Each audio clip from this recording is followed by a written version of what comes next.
داتا صاحب نے لکھا ہے کہ ایک بادشاہ تھا، اس کا نام تھا ابو مسلم.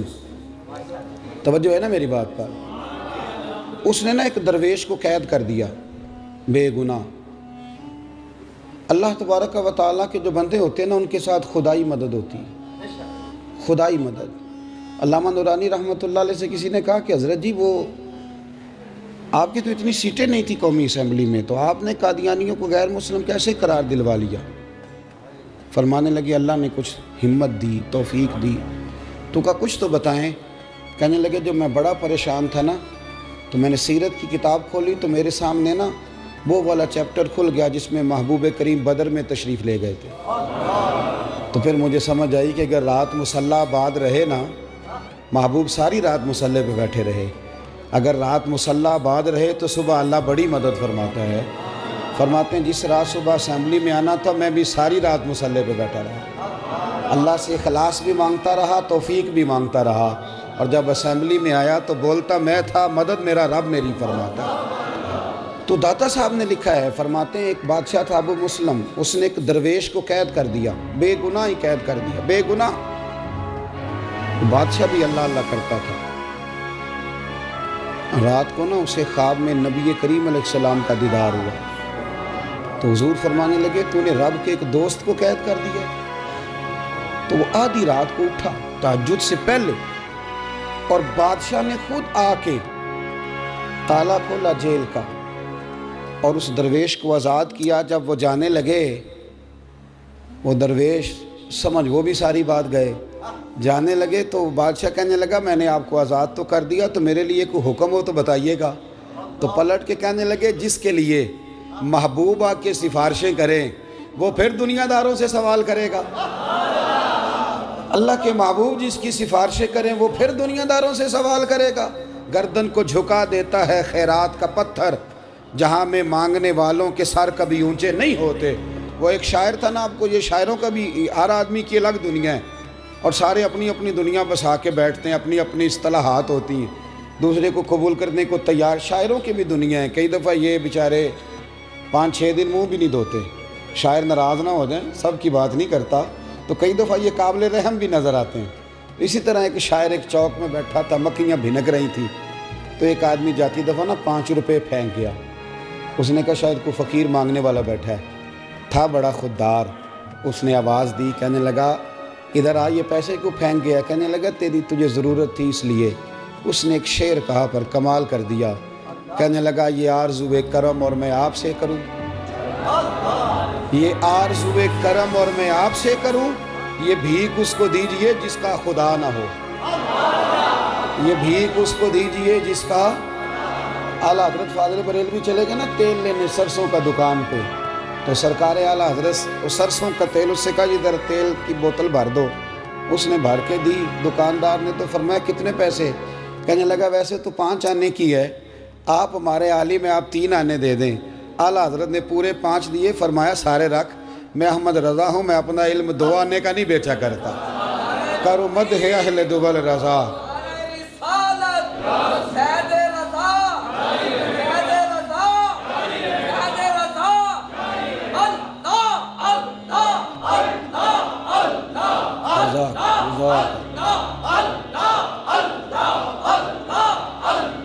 بارک اللہ. سنیں، کہا کروں مدح اہل دول رضا، پڑے اس بلا میں میری بلا، میں گدا ہوں اپنے کریم کا، میرا دین پارا نانی.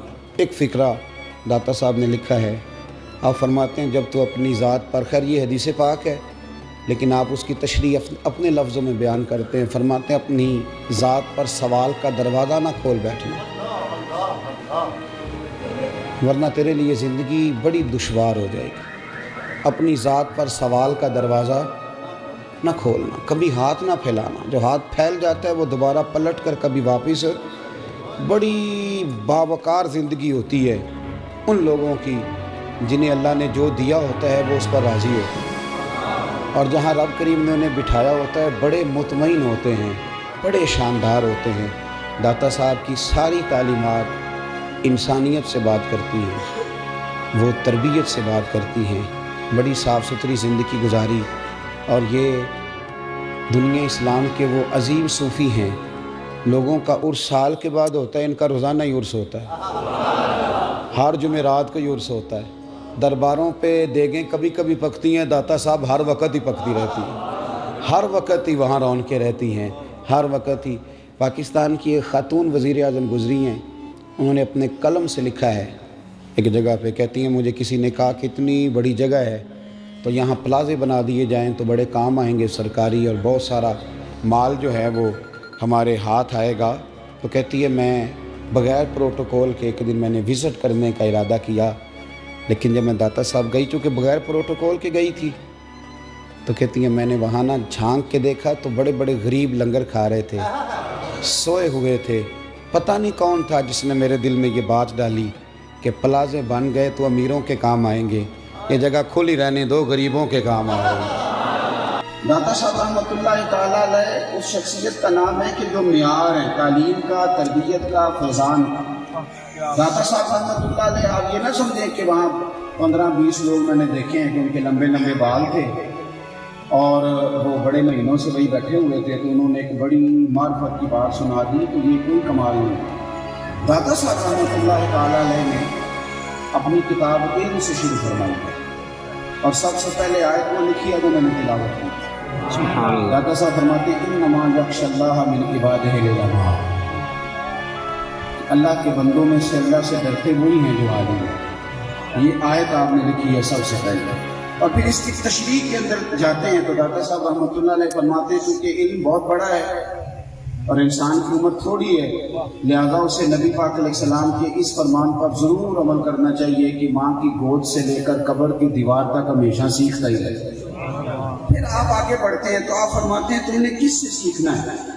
تو 3 طبقات کا آپ نے ذکر فرمایا کشف الماجوب کے اندر۔ ایک تو آپ نے ذکر فرمایا غافل علماء کا، اور پھر دوسرا ذکر فرمایا مکار فقراء کا، اور تیسرا ذکر فرمایا جاہل صوفیاء کا۔ ظلم یہ ہے کہ جن طبقات کی انہوں نے مذمت کی ہے وہی ہر وقت وہاں بیٹھے رہتے ہیں، اللہ ماشاء اللہ، ماشاء اللہ۔ اچھے لوگ بھی جاتے ہیں، بہت اچھے لوگ بھی جاتے ہیں۔ پہلی بات آپ کہتے ہیں کہ غافل علماء سے بچو، غافل علماء سے۔ تو میں وہ ساری تفصیل تو عرض نہیں کر سکتا، نہ اتنا وقت ہے۔ تو آپ سے کسی نے پوچھا غافل عالم ہوتا کون ہے، تو آپ فرمانے لگے تمہیں سمجھ آ جائے گی، جس کی توجہ دنیا کی طرف ہے، مال کی طرف ہے، وہ عالم تو ہے پر غافل ہے، اور جس کی توجہ اللہ کی رضا کی طرف ہے وہ عالم بھی ہے اور عابد بھی ہے اور زاہد بھی ہے اور اللہ کا بندہ بھی ہے۔ میرے اشرف رحمۃ اللہ علیہ فرمایا کرتے تھے کہ عالم اگر بے عمل ہونا اور بہت زیادہ بے عمل ہو تو اس کی شعبے سے بچنا چاہیے۔ تو میں نے ایک دفعہ گزارش کی، میں نے کہا حضرت یہ باقی عالم بے عمل ہو تو شعبے سے بچنے کے لیے تو وجہ، تو آپ فرمانے لگے جب پڑھا لکھا آدمی بے عمل ہوتا ہے نا، مولینا بے عمل نہیں ہوتا، وہ اپنی بے عملی پر دلائل بھی دیتا ہے، تو وجہ بیان کرتا ہے کہ یہ کام میں نہیں کر رہا کہ اس کی فلانی وجہ ہے، کیونکہ پڑھا لکھا ہوتا ہے نا۔ کوئی نہیں سمجھ رہی آپ کو بات؟ پڑھے لکھے لوگ غلط کام بھی کریں تو اس پر بھی دلیلیں دیتے ہیں، پڑھے لکھے جو ہوتے ہیں۔ تو فرماتے ہیں عالم اگر بے عمل یا بد عمل ہو تو اس لیے بچنا چاہیے کہ وہ الٹا بد عملی کا رواج کرے گا اور لوگوں کو بتائے گا کہ یہ وجہ ہے۔ اور دوسرا مکار فقراء، مکار، اور داتا صاحب فرماتے ہیں وہ کون لوگ ہیں؟ توجہ کرنا میری بات، فرماتے ہیں یہ وہ لوگ ہیں کہ تم ان کی تعریف کرو تو راضی ہو جاتے ہیں، اور تم ان کی توہین کرو یا معاذ اللہ توہین کسی نے کیا کرنی ہوتی ہے، صرف اتنی بات کی تعریف نہ کرو تو ناراض ہو جاتے ہو۔ آپ چلے جائیں کسی آستانے پہ، ایک ندی پہ محفل آیا تو اس نے جتنے القاب اسے یاد تھے وہ سارے اس نے پڑھ دیے بیچارے، اور اس کے بعد خطیب آیا ہے اس نے آتے ہی کہا کہ میں تو اس گھر کا نوکر ہوں، حالانکہ اسے قسم اٹھائی جائے تو کبھی نہ یہ بات مانے، اور اس کے بعد 2-4 نعت کھائے ہیں اللہ ماشاء اللہ، تو انہوں نے بھی پوری اس کی چاپلوسی کر دی اور باہر جا کے وہ گیتیں کر رہے ہیں یہ۔ اور داتا صاحب نے پھر گنوایا ہے، فرمایا صوفیاء میں تو ایک طبقہ رہا ہے جو ملامتی ہے، جو کہتا ہے ہماری تعریف نہ کرو، ہماری مذمت کرو۔ اس کا ذکر قرآن مجید میں کہا یجاہدون فی سبیل اللہ ولا یخافون لومۃ لائم ذلک فضل اللہ یؤتیہ من یشاء۔ فرمایا اللہ کے کچھ بندے اللہ کے راستے میں جہاد کرتے ہیں اور جب وہ صحیح بات کرتے ہیں تو لوگ انہیں برا کہتے ہیں، لیکن فرمایا وہ کسی برا کہنے والے کی پرواہ، وہ کسی کی پرواہ، ملامت کرنے والے کی ملامت کی پرواہ نہیں کرتے۔ فرمایا ذالک فضل اللہ، اسے معمولی نہ سمجھنا، یہ تو اللہ کا فضل ہے، اور سب کو نہیں ملتا، یؤتیہ من یشاء، جسے اللہ چاہتا ہے اسے عطا کر دیتا ہے۔ پھر آپ نے بات کی حضرت باجید بستامی کی۔ آپ فرماتے ہیں حضرت باجید بستامی رحمۃ اللہ علیہ کہتے ہیں میں بستان کے بازار سے گزر رہا تھا تو لوگ دکانوں سے اٹھ کے آتے تھے، میری طرح کے بندے بڑی غلط فہمی کا شکار، آپ یقین کریں بڑی غلط، ہمیں لوگ بڑا کچھ بتاتے ہیں، کہتے ہیں صاحب آپ دیکھو نا، آپ کو کہیں جائیں تو راستہ ہی نہیں ملتا، راشی ہو جاتا ہے۔ تو میں اکثر کہا کرتا ہوں کہ یہ عوامی مقبولیت ہے، دعا کرو رب اپنی بارگاہ میں بھی مقبول پھر تو بات بن جائے گی۔ لیکن اگر یہاں بڑی شہرت ہوئی اور صبح قیامت معاذ اللہ رسوا کر دی تو پھر 6 مانا جاتا ہے۔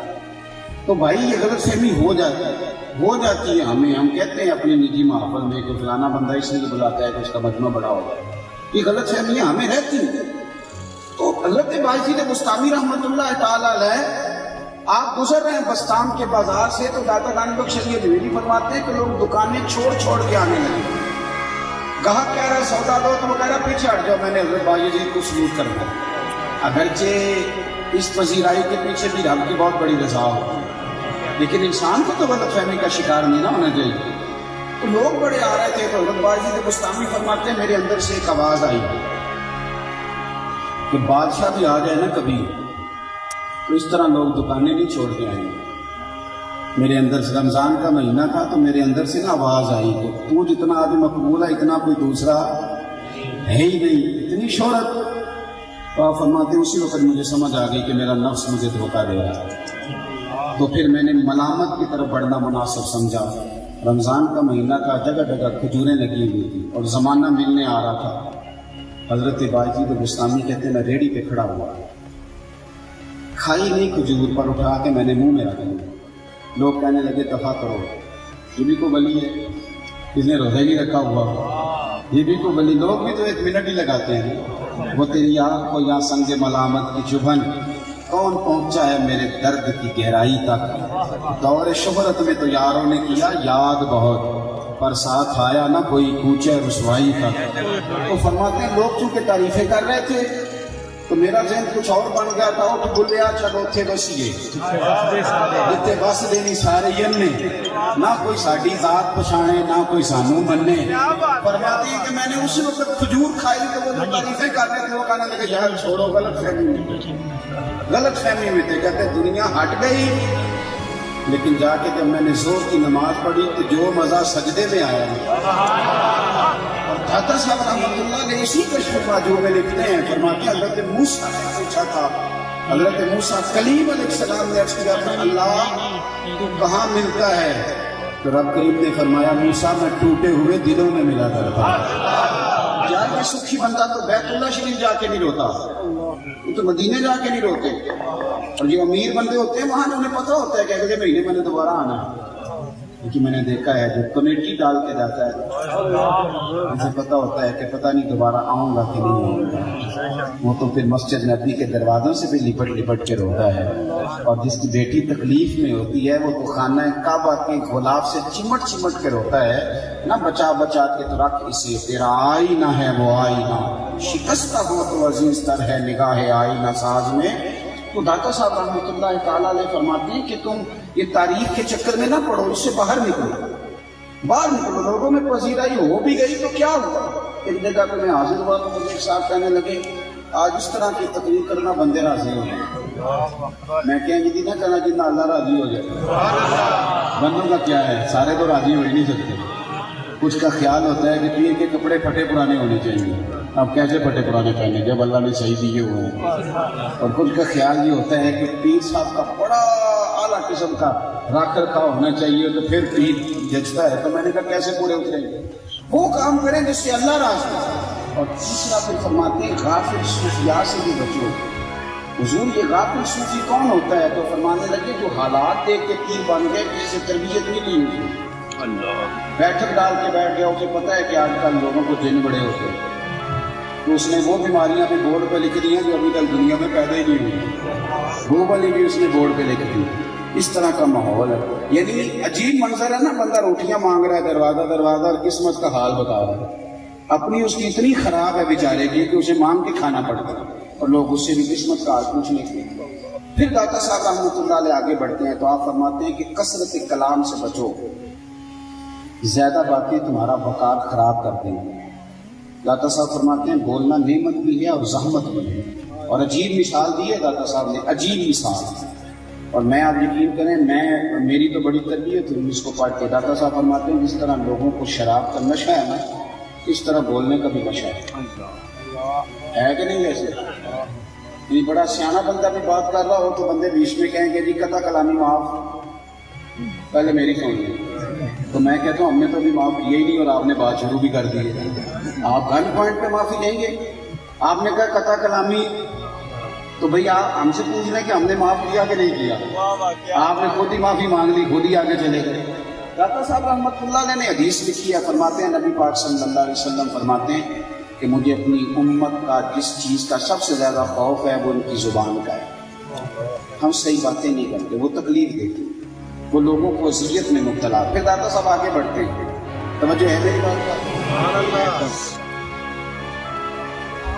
سبحان اللہ. اللہ آپ کو خوش رکھے ہیں. داتا صاحب نے پورا باپ باندھا ہے, کہہ دو بات کہہ نہیں دو. داتا صاحب کہتے ہیں کسی کے آگے ہاتھ نہیں پھیلانا. اللہ کرے آپ کو سمجھے. ادھر دیکھو, قرآن مجید کی آیت لکھی ہے, قرآن نے تعریف کی زیادہ کہ لا یسألون الناس الہافا, وہ لوگوں سے لپٹ لپٹ کے سوال نہیں کبھی. دیکھو فاقے میں عزت ہے, ہاتھ پھیلانے میں ذلت کبھی. اور جوانوں سے کہتا ہوں خدا را یہ چھوڑ دیں سہارے تلاش کرنے, چھوڑ دیں کہ فلانے سیٹ کی میں تھوڑی چاپلوسی کروں گا تو شاید مجھے اونچا لے جائے. چھوڑ دیں یہ کام کہ میرا وہ انگلینڈ والا مامور راضی ہو گیا تو بڑی بات ہو گئی. چھوڑ دیں, یہ لوگ تباہ ہو گئے. ہمیں خوش آمدیں کرنی پڑی اپنی زندگی میں نا, خودداری, عزت نفس. داتا صاحب نے باپ باندھا ہے, پورا باپ. اور ایک ایسی عجیب بات لکھی ہے جس پر وجد ہوتا ہے. داتا صاحب کہتے ہیں ابو مسلم مروزی ایک بادشاہ گزرا, اس کا زمانہ تھا, تو ایک درویش کو نا, توجہ ہے نا میری بات؟ سبحان اللہ. آپ کو پتہ میں زیادہ تصویریں پسند نہیں کرتا اور زیادہ موبائل بھی پسند نہیں کرتا, تو میرا خیال ہے کہ چلو آج ڈائریکٹ کی بات ہو جائے آپ حضرات. پہلے جس نے موبائل بنایا تھا اس نے کب کہا تھا کہ ہر وقت ہاتھ میں رکھنا ضروری؟ اس نے کہا تھا, اس نے تو کہا تھا اسے فون آئے تو سن لینا, کوئی ضروری کام ہو تو کر لینا. لیکن ہم نے تو پتہ نہیں کتنا اس کو ضروری سمجھ لیا. تو میں بڑا مہربانی خاص غور کریں, بڑی خاص بات آپ کی خدمت میں اس کا. داتا صاحب کہتے ہیں کہ ابو مسلم بادشاہ تھا تو کسی فقیر کو, درویش کو نا کسی جھوٹے چوری کے جھوٹے مقدمے میں جیل میں بند کر دیا. جھوٹا مقدمہ چوری کا, بڑی خاص بات. آپ یقین کریں کہ جو نسبت والے لوگ ہیں نا وہ کیا کہتے ہیں کہ یہاں مر مٹنے کو دل کرتا ہے. یعنی درویش اللہ کا بندہ, اللہ کا بندہ, اسے چوری کے جھوٹے مقدمے میں بند کر دیا. تو داتا صاحب فرماتے ہیں کہ اس بادشاہ کی خواب میں نا ولی غوث قطب نہیں, صحابی نہیں, کہتے ہیں اس بادشاہ کی خواب میں خود مدینے والے رسول تشریف لائے, خود حضور تشریف لائے. سنیں حضور تشریف لائے, سرکار خود آئے. کیوں لوگوں کے سامنے ہاتھ پھیلا کے اپنی آپ قیمت تھوڑی کرتے ہیں؟ دیکھو تو صحیح درویشوں کی رب رسول کی نظر میں کتنی قیمت ہے.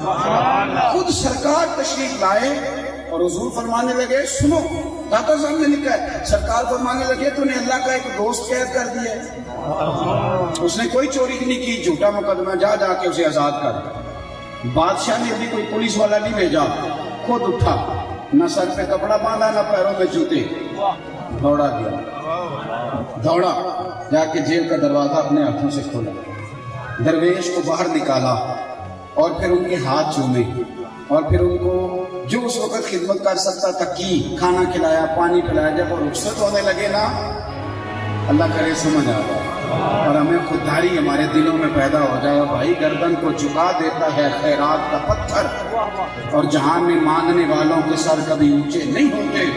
ایک شاعر کہیں بیٹھا تھا تو اب ڈر بھی لگتا ہے نا شاعر بھی کہیں ناراض نہ ہو.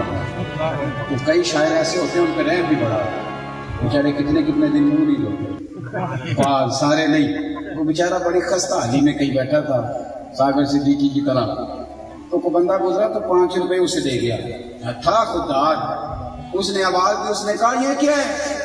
کہنے لگا آپ کو ضرورت ہوگی، آپ غریب ہیں تو رکھ لیں، تو اس نے کہا ادھر آپ نے پیسے، اور بڑا کمال بات کر دی، کہنے لگا یہ آرزوئے کرم اور میں آپ سے کروں، سبحان اللہ، یہ آرزوئے کرم اور میں آپ سے کروں، یہ بھیک اس کو دیجیے جس کا خدا نہ ہو، کیا میرے رب رسول ہیں مجھے دے لیں گے، جب مجھے ضرورت ہوگی ان سے مانگ لوں گا، یہ آرزوئے کرم اور میں آپ سے کروں، یہ بھیک اس کو دیجیے جس کا خدا نہ ہو۔ تو درویش کو کوٹھڑی سے نکالا، اور جب وہ باہر نکل رہے تھے تو بادشاہ کہنے لگا بابا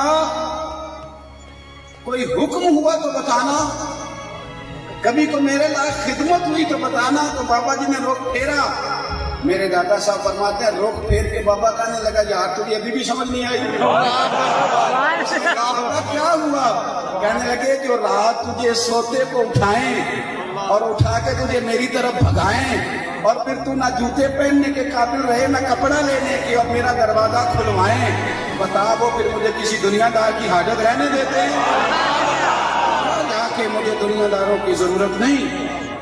وہ اعلیٰ حضرت فرماتے ہیں کون دیتا ہے دینے کو منہ چاہے، دینے نعرہ تکبیر، نعرہ رسالت، نعرہ حیدری، نعرہ تحقیق۔ تو دادا صاحب نے باپ درویش اس کو کہتے ہیں کہ جس کو عمرہ بھی کوئی کرائے اور جس کو کھانا بھی کوئی کھلائے اور جس کو کوئی، آپ یقین کریں یہ بڑے بڑے معاملات ہیں، میں مجھ سے ناراض نہ ہوں لیکن جو چیزیں تربیت میں ہیں ماحول میں ہیں وہ کرنی تو ہے نا۔ مجھے ایک صاحب نے کہا آپ کو عمرے پہ بھیجنا ہے، تو میں نے کہا اللہ تعالیٰ مجھے توفیق دے دیتا ہے اور میرے پاس اتنا بجٹ بھی ہو جاتا ہے، میں چلا جاتا ہوں، میں آپ کو لسٹ دیتا ہوں جو جو لوگ تڑپتے ہیں بیچارے، آپ مجھ سے وہ لسٹ لیں، میں آپ کو بتاتا ہوں کہ کون ایسے ہیں جو صبح و شام دعائیں کرتے ہیں اور جو تڑپ کے کہتے ہیں کہ کرم کر دو ساڈے تے بھی حبیبی یا رسول اللہ، مدینے آؤں نہیں دیندی غریبی یا رسول اللہ۔ آپ ادھر توجہ کریں، اس طرف مزاج بنائیں اپنے آپ کو تھوڑا۔ داتا صاحب فرماتے ہیں کہ فقیر عزت نفس والا، فقیر وہ جو خوددار ہو۔ خود اعلیٰ حضرت بریلوی رحمۃ اللہ تعالیٰ علیہ دکان پہ تیل لینے چلے گئے نا، تو یہ میری طرح کا پیر صاحب کسی دکان پہ چلا جائے تو وہ کئی بار دکاندار پریشان ہو جاتے ہیں کہ وہ مفت لگا آ گیا۔ صحیح کہہ رہا ہوں میں، آپ بڑے ایسے ہیں، ویسے پولیس والا بھی چلا جائے تو یہی ٹینشن ہوتی ہے، ناراض نہ ہو، میری طرف ہنسے ہیں آپ، پر اللہ آپ کو ہنستا ہی رکھے۔ تو میں جو بات کر رہا ہوں اس پر غور کریں۔ اعلیٰ حضرت رحمۃ اللہ علیہ دکان پہ تیل لینے گئے تو اس کو نا دکاندار کو بوتل دی سرسوں کے تیل کی بھر دو، اس نے بھائی جی تو اعلیٰ حضرت فرمانے لگے کتنے پیسے؟ کہنے لگا ویسے تو 5 آنے کی ہے، آپ ہمارے حالی میں آپ 3 آنے دے دیں۔ تو فاضل بریلوی نے پورے 5 دیے، فرمایا تو رکھ، میں اپنا علم 2 آنے کا نہیں بیچا کرتا، میں 2 آنے ریٹ لگایا ہمارا، تو رکھنا، میں 2 آنے کا نہیں بیچتا۔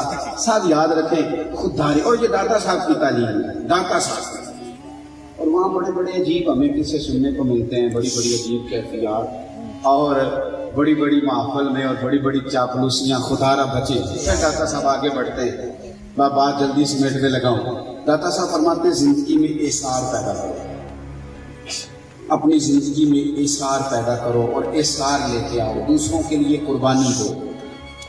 اور بڑی خوبصورت بات لکھی، آپ فرماتے ہیں کہ حضرت عبداللہ ابن عمر رضی اللہ تعالیٰ عنہ کو بھنے ہوئے گوشت کی بڑی خواہش تھی، مچھلی کی بڑی خواہش تھی، شدید بیمار تھے۔ داتا صاحب نے لکھا ہے، اگرچہ یہ اور کتابوں میں بھی روایت موجود ہے لیکن چونکہ بات آئے داتا صاحب کی کرنی ہے، ان کی تعلیمات کی کرنی ہے۔ مجھے الحمدللہ داتا صاحب کی کرامتیں بھی آتی ہیں، سبحان اللہ، میں سنا سکتا ہوں، لیکن وہ بات نہ سناؤں جو داتا صاحب بھی سنانا چاہتے ہیں، اور لکھتے رہے، محنت کرتے رہے۔ تو میں نے کہا داتا صاحب کی تعلیمات پر کچھ بات ہو جائے۔ تو داتا گان بخش یہ جویری فرماتے ہیں کہ بیمار تھے اور بڑے دنوں کے بعد بھنی مچھلی ملی، دروازے پہ بھکاری آیا۔ حضرت عبداللہ ابن عمر نے خادم سے کہا اسے دے دو، وہ کہنے لگے حضور آپ کو بڑے دنوں کے بعد خواہش تھی، ان سے میں پیسے دے دیتا ہوں، مچھلی آپ کھا لیں، اسے ضرور دینی ہے۔ تو آپ فرمانے لگے یار تو سمجھا نہیں، یہ جو تو نے مچھلی میرے لیے آج تیار کی ہے نا، اس کو تو نے بڑے اچھے طریقے سے پکایا ہے، یہ جب فقیر نے مانگی ہے تو مانا یہ ہے کہ رب نے اسے قبول کر لیا۔ باہر اب ایک اور روایت لائے داتا صاحب بنی اسرائیل میں سے، فرماتے ہیں اللہ کا ایک بندہ پہاڑ کے اوپر عبادت کرتا تھا، لوگوں کو آنے جانے میں تکلیف ہوتی تھی، اس کے دل میں ایک دن خیال آیا کہ پہاڑ نہ ہوتے تو لوگ سیدھے سیدھے تو چلتے رہتے ہیں، اور آپ کریم ناراض ہو گئے۔ اس وقت کے نبی علیہ السلام کو وہی فرمائی کہ اسے جا کے کہو کہ تم میری تخلیق پہ اعتراض کرتا ہے، میں نے جو بنایا بہتر بنایا۔ اس نے اعتراض کیا تو اسے کہو تیرا نام نہ آج سے گلیوں کی صف سے کاٹ کے نافرمانوں کی صف میں لکھ دیا۔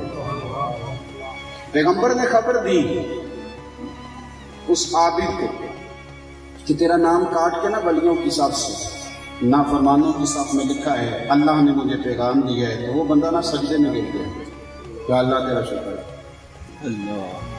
آنکھوں کو بند کرتے ہیں دیدار کے لیے، اللہ تیرا شکر ہے، تیرا شکر ہے۔ تو پیغمبر کہنے لگے پتہ انہیں بھی سارا ہے، لیکن پوچھنے لگے یہ تو عجیب حرکت کر رہا ہے، میں تجھے کہہ رہا ہوں کہ تیرا نام بلیوں کی صف سے نکال کے نافرمانوں کی صف میں درج ہو گیا، تو سجدے میں گر گیا۔ کہنے لگے حضور آپ نے کہا نا کہ اللہ نے میرا نام لیا، تو میں تو اتنے جوگا ہی نہیں ہوں، میرے رب نے میرا نام لیا ہے، میں کہاں اور مالک کہاں، اس نے کاٹ کے لکھا ہے، یعنی اس کی قلم کے نیچے میرا نام، کمال ہو گئی، میں کہاں اور میرے رب کا قلم کہاں۔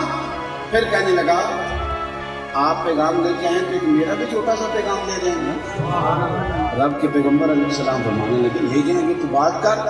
کہنے لگا اللہ کے حضور عرض کیجیے گا اللہ میں نے یہ جو کہا تھا نا پہاڑ نہ ہوتے تو تیری مخلوق صحیح چلتی، تیری مخلوق کی محبت میں کہا تھا، اے اللہ میرے لیے فیصلہ ہو گیا نا دوزخ کا، تو مجھے تیرے بندوں سے بڑا پیار ہے، بڑا پیار ہے مجھے تیری بنائی ہوئی مخلوق سے، اے مالک اب اس طرح کر میرا وجود اتنا بڑا کر کہ دوزخ میں ہی پورا آ جاؤں۔ میں نہیں چاہتا کہ جو تم نے اتنے سونے سونے بندے بنائے ہیں وہ جہنم میں جلیں، یہ میرا پیغام دیجیے گا۔ وہ نبی وہی کھڑے تھے کہ رب نے وہی فرمائی، اللہ نے فرمایا یہ تو اسے آزمانے کے لیے سارا کچھ کیا تھا، اسے کہو اگر تم میرے بندوں سے اتنا پیار کرتا ہے تو جا تجھے معاف بھی کیا، تجھے ولایت بھی واپس کی، اور قیامت میں جس جس کی تو سفارش کرے گا میں ہم سب کو جنت بھی عطا کر دوں گا۔ ہمارے اندر احساس سرے سے پیدا ہی نہیں ہے، سرے سے، اگرچہ میں نے باتیں داتا صاحب کی ساری لکھی ہوئی کرنی تھی پر ایک حدیث آ گئی سامنے، کچھ چیزیں ایسی ہوتی ہیں جہاں بندہ ٹھہر جاتا ہے۔ سیدہ عائشہ صدیقہ رضی اللہ تعالی عنہ اکثر روایات کے مطابق نا 18 سال کی عمر تھی جب سرکار کا وصال ہوا، اور کم از کم 40 سال انہوں نے گزارے حضور کے بعد۔ آپ کو پتہ ہے نبی کی ازواج نکاح نہیں کر سکتے، اور پھر سیدہ عائشہ نے امت کو جو کچھ دیا ہے، دین کا بہت بڑا حصہ سیدہ عائشہ صدیقہ کے احسان کی وجہ سے امت کے پاس ہے۔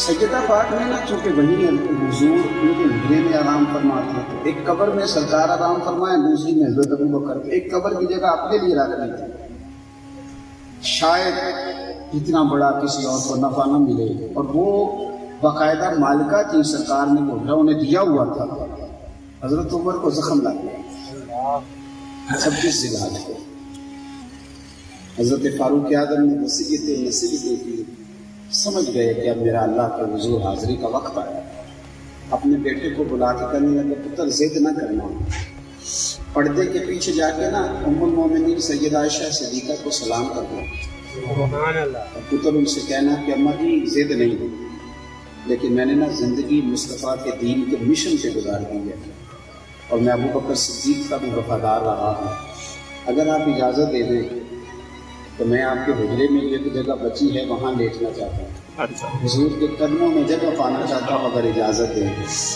حضرت عبداللہ ابن عمر فرماتے میں جا رہا تھا اور سوچ رہا تھا اتنا بڑا احسان کون کرے گا، اتنی بڑی قربانی، اتنی اہم جگہ، اتنا بڑا احسان، لیکن کہتے جب میں گیا اور سیدہ پاک کی خدمت میں جا کے عرض کیا تو مجھے اور تو کچھ نہ آیا، پر پردے کے اندر سے ہچکیوں کی آواز آئی، سیدہ عائشہ صدیقہ کھول کے گئی اور کہنے لگی عمر نے یہ جگہ کسی کو نہ دیتی، پر تو نے محبوب کے دین کی خدمت میں حد کر دی، جا لوگ بڑے بڑے اثار کرتے ہیں پر میں گنبد خضرا کی جگہ کا تیرے نام احسان ہوں۔ ہماری زندگی میں ایثار نام کی شے ہی کوئی نہیں. بچپن بھی شے نہیں کسی کو دیتے. یہ سڑک پہ رستہ تو یار اگر ایک بندہ آپ کو بہت زیادہ ہارن دے رہا ہے تو اسے پاگل کیوں کہتے ہیں؟ یہ کیوں نہیں مانتے کہ بیچارے کو کوئی جلدی ہوگی؟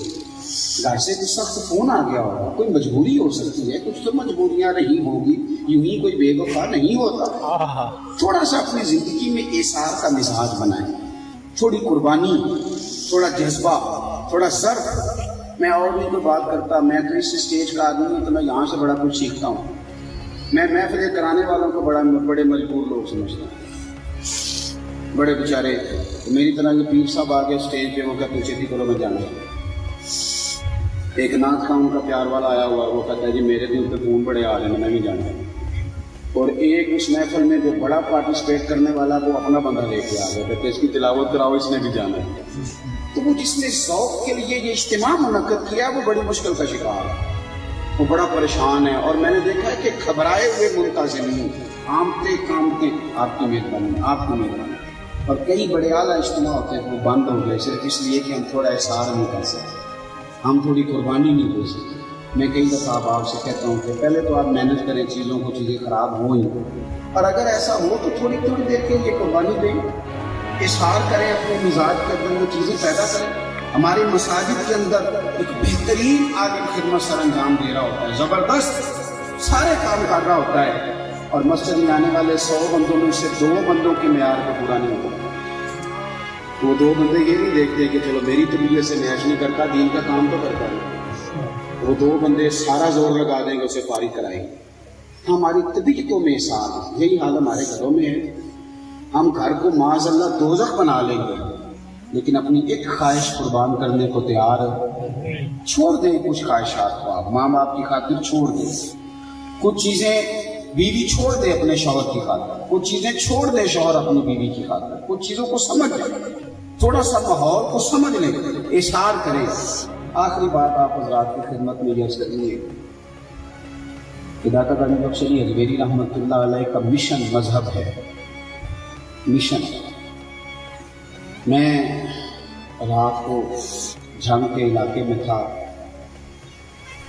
تو سو نہیں سکا گھر سے, اپنی طبیعت کو زیادہ بحال نہیں پاتا. حالانکہ ان دوستوں کے ہاں گیا تھا, انہوں نے بہت بڑا بندوبست کیا تھا, شاید میرے گھر سے زیادہ اچھا بیڈ تھا, اچھا اے سی تھا, سب تھا. لیکن جو نیند اپنے بستر پہ آتی ہے وہ کسی اور جگہ آتی. ہم سوچتے ہیں کہ اگر کسی کے بستر پر نیند مشکل سے آتی ہے تو غزنوی سے اپنا وطن چھوڑ کے لاہور آ کے بیٹھے. لاہور میں ڈیفینس آج بنا ہے, لاہور کے اندر اعلیٰ سوسائٹیز آج بنی ہیں, اور یہاں راوی کے کنارے پتے کھا کے گزارا کرتے ہیں, اور یہاں بیٹھ رہا ہوں. یہ جی منظر ہے. اب بطور تبرک ایک کرامت بھی داتا صاحب کی عرض کر دیں. سبحان اللہ. نے دیکھتے ہیں جمہوری ملک ہے, تھوڑے بندے بولے ہیں جمہوری ملک ہے نا, تو اس کے اندر اکثریت کی رائے پہ عمل کرنا پڑتا ہے. اور کچھ بڑے میرے سنگی مزیدار قسم کے ہیں, مجھے بھی ان سے پیار ہے, انہیں بھی مجھ سے پیار ہے, آتے بھی ہر محفل میں اور نیند بھی پوری کر کے جاتے ہیں. یہ بھی بڑی محبت کی بات ہے. ہو سکتا ہے وہ یہ سوچتے ہوں کہ سکون بڑا ہے جو سو ہی لیتے ہیں تھوڑی دیر, یہ بھی ترجمہ کر سکتے ہیں اپنی مرضی کا. داتا یہ کرامت ہے نا, اس کا آخری سٹیٹ ہوتا ہے, آخری اس کا درجہ ہوتا ہے. اللہ تعالیٰ اپنے بندوں کی صداقت کے لیے, بالکل صداقت کے لیے, جب پھر بندے سیدھی انگلی سے نہ مانے, دلائل ہی دیے جاتے ہیں. آپ کو کتاب و سنت میں حضور کی تربیت ہی زیادہ ملے گی. معجزات کا جو چیپٹر ہوتا ہے وہ زیادہ وسیع نہیں ہوتا, نہ اسے زیادہ وسیع کرنا چاہیے, کیونکہ جو صالح فطرت لوگ ہوتے ہیں انہیں معجزے اور کرامت کی ضرورت نہیں ہوتی, انہیں تو اچھی تعلیمات کی ضرورت ہوتی ہے.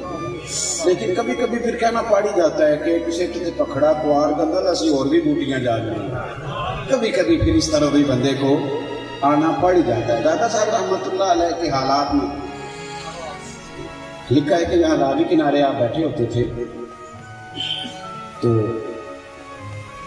عصر کے بعد اکثر تشریف رکھتے تھے, تو ایک ہندو گزرتا تھا بت خانے کی طرف, تو روز وہ گزرتا. داتا صاحب بھی عصر کے بعد آ کے تھوڑی دیر بیٹھ جاتے, ٹھنڈے پانی میں پیر کبھی رکھ لیتے, کبھی محبت کے ساتھ یہاں سے گزر اوقات ہوتا. تو روز اس وقت کسی کا خادم تھا, اسے روز جا کے دیکھتے. تو ایک دن بلا لیا, پر مانے لگے میاں یہاں روز جاتے ہو, معاملہ کیا ہے؟ اس نے کہا کہ یہاں بت ہیں تو میرا جو آقا ہے نا وہ چوری بیچتا ہے کتوں کو کھلانے کے لیے. تو داتا صاحب رحمۃ اللہ تعالیٰ علیہ فرمانے لگے تو انہوں نے کبھی کھائی ہے؟ انہوں نے کہا جی وہ تو کھاتے تو نہیں ہیں. تو آپ فرمانے لگے کہ تو بڑا پاگل ہے، لے کے کیوں جاتا ہے؟ کہنے لگا جی میں تو کھاتا ہوں، لیکن وہ کھاتے تو نہیں. نہ دیکھیں کتنا عجیب مذہب ہے کہ جس کو اپنے ہاتھوں سے بناتے ہیں، ہاتھوں سے نقش و نگار، ہاتھوں سے رنگ روغن کرتے ہیں، بعد میں اسی کو معاذ اللہ خدا مانتے ہیں. تو داتا صاحب ایک دن اسے کہنے لگے یار تو روز بڑی محنت کرتا ہے تو آج تیرے بت کو چوری کھلا ہی نہ دیں. اس نے کہا جی کھلا دیں. آپ اس کے ساتھ چلے گئے تو سامنے رکھی جا کے پلیٹ چوری کی. تو بڑے بت سے فرمانے لگے یار یہ روز آتا ہے تو بات مانتا کیوں نہیں؟ کھا جانا. وہ بہت ساری پلیٹ کھا گیا اور ساری. اب اللہ کا بندہ کرتا کیا ہے جب اس کی کرامت ظاہر ہو جاتی ہے تو وہ یہ نہیں کرتا کہ مجھے مان جاؤ. وہ ہندو آپ کے سامنے سجدے میں گرنے لگا تو آپ فرمانے لگے نہیں، اگر تم مجھے مان گئے نا تو بیعت میں اپنی کرتا ہوں، جھکاتا رب کے سامنے ہوں اور کلمہ محمد عربی کا پڑھتا ہوں. ہم کمال اپنا دکھائیں گے پر غلامی مصطفیٰ کی کرائیں گے. وہ چوری کھا گیا ساری. وہ جب اس نے جھکنا چاہا تو داتا صاحب نے کلمہ پڑھا دیا. وہ خالی برتن لے کے گیا تو کیونکہ مسلمان ہو گیا تھا تو پکا ہو گیا تھا. تو جا کے اس نے گھر والوں سے کہا کہ یہ خالی برتن لے لو. ان کا چوری کدھر ہے؟ وہ کھا گیا. اس نے کہا تو نے خود کھائی ہے، وہ تو نہ چوری کھاتا. اب مسلمان ہو گیا تو اس نے چوٹ کی. اس نے کہا نہیں کھاتا تو پاگل ہو، بیچتے کیوں ہو؟ کیوں بیچتے ہو نہیں کھاتا تو؟ وہ کہنے لگا نہیں وہ نہیں کھا سکتا. اس نے کہا نہیں وہ نہیں کھا سکتا، دیوانہ ہو گیا تھا نا. تو دیوانوں کو دلیلیں نہیں چاہیے ہوتی، محبت چاہیے ہوتی ہے. دیوانہ ہو گیا تو کہنے لگا وہ نہیں کھاتا پر اگر کوئی کھلانے والا ہو پھر وہ بت بھی کھا ہی جائے گا. بت بھی پھر کھا جاتا ہے. اس نے کہا چل ہمیں بھی دکھا کیسے کھایا. تو وہ جو اس کا مالک تھا ہندو، وہ دو چار لوگ داتا صاحب کے پاس آ گئے کہ انہوں نے کھلوائی ہے. داتا صاحب کہنے لگے میاں تم 2 آئے ہو، پھر کل 4 آ جاؤ گے، پرسوں 6 آ جاؤ گے. جن میں ہو سارے ہی آؤ. روز روز نہیں سائڈ پہ جتنے ہو نا سارے آ جاؤ کٹھے دکھا دیتے ہیں. بہت نے چوری کیسے کھائی. اب 6 کر کے تھوڑا ہم سے دکھایا جاتا ہے. آپ سمجھے اس بات کو سمجھے. یہ بہت سارے بندے اکیلے کرامت دیکھنا چاہتے ہیں تو پھر تو سارے دن بندہ کرامتیں دکھاتا رہے. اللہ کے بندے اس طرح نہیں کرتے. وہ کبھی ہوتا ہے ایسے کہ صدور ہو گیا کسی شہر کا، میں سارے کٹھے آؤ تو میں کٹھے کو شہر دکھائیں. وہ 500-600 ہندو اس بستی کا جو تھا سارا ہی آ گیا، چوری لے آئے. داتا گانج بخش لیے دلے بت خانے سے باہر نکلے تو 2 رکھتے نماز پڑھی. لوگ کہتے ہیں ولی کے پاس کہاں سے طاقت آتی ہے؟ تو میں نے کہا مصلی طاقت دیتا ہے، سجدہ طاقت دیتا ہے، دعا ہتھیار ہے مومن. اے اللہ میں نے کوئی اپنی شان بڑھانے کے لیے کرامت نہیں دکھانی. یہاں تو آپ کو پتا ہے کسی کی کرامت جو ہوتی نہیں، اگر ہو جائے ویسے ہی تو فیس بک پہ آ جاتا ہے. کمپنی کی مشہوری کے لیے لوگ کہتے ہیں دنیا میں بھی دسے جڑے محرم راز حقیقت دے وہ تے راز حقیقت کھول دے نہیں. اے جنہ ویکھیا نہیں ہو کرن گلاں، جنہ ویکھ لیا ہو تے بول دے ہی نہیں. داتا صاحب رحمۃ اللہ تعالیٰ علیہ نے کہنے لگے اللہ میں نے اپنے آپ کے لیے نہیں، تیری رضا کے لیے، تیرے محبوب کے دین کے غلبے کے لیے ان کو بلایا ہے، مہربانی فرما. دعا مانگی. پھر داتا صاحب آئے اور بت کے سامنے پراد رکھی چوری والی اور فرمانے لگے بھائی یہ سارے دیکھنے ہیں، چل اس طرح کر کھا. تو سینکڑوں کا مجمع تھا جس نے دیکھا کہ بہت چوری کھانے لگا. اور جب ہندو لپکے نہ داتا صاحب کی طرف، کچے نظریات کے لوگ ہوتے ہیں تو جلدی لپکتے ہیں اور انہی عقیدتوں کو لوگ پھر غلط استعمال کرتے ہیں. جب وہ لپکے تو داتا صاحب فرمانے لگے نا بھائی تمہیں پتہ نہیں میں سجدے سے اٹھ کے آیا ہوں، تم ادھر نہ ہو. تو انہوں نے کہا یہ کمال کہاں سے آیا کہ بت نے آج چوری کھائی، ہماری تو نسلیں پوجا کر رہی ہیں، کبھی ہلے بھی نہیں. تو داتا صاحب فرمانے لگے یہ اس خدا کا کمال ہے جس نے محمد عربی کو اپنا رسول بنا کے بھیجا. لہٰذا انہوں نے کہا جی اب کرنا کیا ہے؟ فرمایا کرنا یہ ہے کہ تم سب نے میرے رسول کا کلمہ پڑھو. پوری کی پوری بستی کلمہ پڑھ کے مسلمان ہو. تو داتا صاحب رحمۃ اللہ تعالیٰ علیہ نے اپنی تعلیمات، اخلاق، کردار اور کرامات کے ذریعے منظم، خوبصورت اور ایک بہترین مسجد داتا صاحب نے بنائی. مسجد واعظ و نصیحت کے سلسلے، تعلیم و تربیت کے سلسلے، بیت و ارشاد کے سلسلے، یہ خوبصورتیاں بنائیں، اپنے آپ کو مسجع مکفّا کریں، اپنے آپ کو میٹھا کریں، خوبصورت کریں۔ جو تھوڑی بہت فصل کے اندر جڑی بوٹیاں آ جائیں انہیں تلف کر دیا جاتا ہے، وہ گاتی ہیں کئی دفعہ نہ چاہتے ہوئے بھی جڑی بوٹیاں کون سا کون کا بیج ڈالتا ہے۔ اسی طرح اخلاق میں بھی کچھ کمزوریاں انسان کے نہ چاہتے ہوئے بھی پیدا ہو جاتی ہیں، لیکن اچھا کسان وہی ہوتا ہے کہ جو جڑی بوٹیوں کو تلف کرتا رہے اور جو اخلاقی رویے ہوں انہیں کھاد بھی ڈالتا رہے، پانی بھی ڈالتا رہے اور آبیاری بھی کرتا رہے۔ صحابہ تو بات بھی والہانہ مانتے تھے۔ حضور جمعے کا خطبہ دے رہے ہیں، ایک شخص اٹھ کے کھڑے ہو گئے، اللہ کے محبوب نے فرمایا بیٹھ جاؤ۔ ایک صحابی اس کونے میں تھے ابھی مسجد کے قریب، ان کے کان میں آواز گئی بیٹھ جاؤ، وہ وہیں بیٹھ گئے۔ ایک اس کونے میں تھے، ہمیں واضح احکامات دین کے مل جائیں تو اس میں بھی گنجائش ڈھونڈتے ہیں۔ اس کونے میں تھے، کانوں میں آواز گئی بیٹھ جاؤ تو وہ وہیں بیٹھ گئے۔ اس کونے میں تھے ایک، ان کے کان میں آواز گئی وہیں بیٹھ گئے۔ اللہ کرے کہ آپ موبائل تھوڑے کم چلائیں اور میری بات زیادہ سنیں، دعا کیے آمین تو کہہ دیں نا، چلو دعا میں تو شامل ہو جائیں نا۔ اللہ تعالیٰ دعائیں تو کرنی چاہیے نا، اللہ قبول فرماتا ہے اپنے بندوں کی دعا۔ دوست، واضح حکم ملنے کے باوجود بھی لوگ، واضح احکامات کے باوجود بھی اس میں لوگ گفتگو کرتے ہیں، کل پرسوں ترسوں کا نام لیتے ہیں۔ حضور نے مطلق کا نام نہیں لیا، جس کے کان میں آواز گئی وہیں بیٹھ گیا۔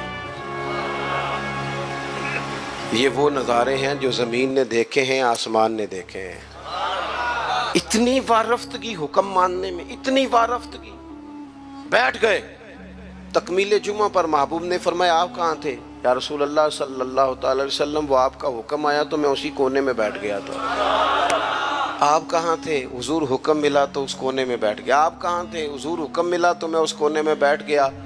تو کریم فرمانے لگے نہ آپ سے کہا تھا، نہ آپ سے کہا تھا، نہ آپ سے کہا تھا، میں نے تو ان سے کہا تھا۔ کر یا رسول اللہ اپنے نام تو نہیں نہ لیا، سانو تے قید سجن دا گہنا ہے، او جینج رکھے اونج رہنا ہے۔ یا رسول اللہ آپ نے نام نہیں نہ لیا، حکم مل گیا بیٹھ جاؤ تو لہٰذا بیٹھ جاؤ۔ بات ماننا ہمارے ہاں نا آج کل پیری مریدی بھی اسی کا نام ہے، نذرانہ بھی وقت پہ دو، دعوت بھی مرید کرتے ہیں جتنی مرضی آپ کو، روز کہو تو روز کھانا کھلاتے ہیں۔ آپ ان سے کہو کہ جناب میں آ رہا ہوں تو وہ تیار ہیں، پھول بھی لے کے کھڑے ہیں، لیکن اگر ان سے کہو بات مانو پھر وہ کہنے تسی دعا کرو، ہے نا جی، نماز پڑھا کرو کہتے دعا کرو۔ کمال ہو گئی ہے بھائی، آپ باقی سارے معاملات کے لیے آپ پورے تیار ہیں، اور یہ جو فرما برداری ہے، یہ جو بات ماننا وہ کس نے ماننی ہے؟ وہ جس پر آپ کے شیخ نے، مرشد نے گھنٹوں تقریریں کی، وہ باتیں کس نے ماننی کی؟ اور نے کیا مانا اس بات کو؟ گورکھ دھندا ہے کہ آپ نعرے لگائیں، دعوی محبت کریں، اور جو ان کا اصل کام ہے، دیکھو وفادار وہ ہوتا ہے جو مشن کا ساتھی ہو۔ جو مشن کا ساتھی نہ ہو وہ ٹھیک ہے۔ پھر میرے ایک سنگی ہیں، مجھے ایک دن بڑی محبت سے کہنے لگے کہ جناب کھانا نہیں کھاتے آپ ہمارے گھر، کھانا ضرور کھائیں، ایک دن ضرور آ جائیں۔ میں انہوں آکھے یار تو آنا میرے نہ رل کے 4 دن کو دین دا کام کرا۔ کہنے لگا نہیں وہ ٹھیک ہے کھانا، میں کہ کھانا تو یار ہر ہوٹل تو لب جاندہ ہے، وہ تو چلو اللہ توفیق دیتا ہے، کوئی زیادہ اچھا کھا لیتا ہے، کوئی تھوڑا سادہ کھا لیتا ہے۔ روٹی تو جس کو اللہ تعالیٰ نے صحت دی ہے اسے روٹی مشن حسن ہے، ڈیوٹیاں ذمہ داریاں اصل ہیں، اور کھانے یہاں کوئی من پسند کھانے دنیا میں آئے ہم، من پسند چیزیں تو جنت میں ملیں گی، اور وہ ملیں گی اور مزہ آئے گا۔ ہمارے بزرگ تو فرمایا کرتے تھے زمین کے اوپر کام، نیچے جا کے آرام۔ یہاں کوئی کام کریں، کوئی ڈیوٹی کریں، کسی ذمہ داری کا اظہار کریں، کوئی خدمت سر انجام دیں، وہ خاص سطحی چیزیں اس سے باہر نکلیں، نبی کریم کی بات مانے، والہانہ انداز، والہانہ۔ حضور علیہ السلام نے جس مشن کے لیے پتھر کھائے، جس مشن کے لیے حضور طائف گئے، جس مشن کے لیے حضور نے ہر دشمن کو معاف کر دیا کہ لوگ مسلمان ہو جائیں، دیندار ہو جائیں، امت اس مشن کے لیے کیا کام کرتی ہے، کیا ڈیوٹی کرتی ہے؟ کبھی دل میں تکلیف ہوئی ہے کہ آپ تجربہ کر لیں، سارے لوگ عید کی نماز پڑھنے بھی نہیں آتے، اس لیے کہ کچھ ایسے ہوتے ہیں جن کی ساری رات دکان کھلی رہتی ہے اور سویرے سو رہے ہوتے ہیں۔ کچھ کہتے ہیں میں نے وعدے کیے ہوئے ہیں وہ میں نے پورے کرنے ہیں۔ عید کی نماز بھی سارے پڑھنے، لیکن رش اتنا ہوتا ہے کہ مسجدیں چھوٹی پڑ جاتی ہیں۔ اس کا مطلب یہ ہے اگر ساری مسلمان امت نمازی ہو جائے تو نئی مسجدیں بنانی پڑیں، لیکن آپ باقی سارے کام کرا لیں، شوق سے کر دیں گے۔ بھائی سجدے کا بھی ذوق پیدا کرو، حضور کی فرما برداری اصل ہے۔ تیسرا مقام قرآن پاک کا، قرآن مجید نے کہا کما ارسلنا فیکم رسولا منکم یتلو علیکم آیاتنا، جیسا کہ ہم نے تمہیں میں سے تمہیں ایک رسول دیے ہیں جو تم پر ہماری آیتیں پڑھیں گے، وَيُزَكِّيكُمْ، اور تمہارا تزکیہ کر دیں گے، تمہیں پاک صاف کر دیں گے۔ نبی پاک کی تعلیمات یہ ہیں کہ تو ظاہری طور پر بھی بڑا صاف ستھرا ہو۔ حضور نفاست کو پسند کرتے، صفائی کو محبوب رکھتے، خوشبو کا استعمال کرتے، مسواک کو محبت سے استعمال کرتے، ظاہری صفائی بھی۔ اور ترمذی میں موجود ہے، حضور نے فرمایا اے انس بن مالک میرے بیٹے، ہو سکے تو صبح اس حال میں کرنا کہ تمہارے سینے میں میری سنت ہے، اور جس نے میری سنت سے محبت کی اسی نے مجھ سے محبت کی۔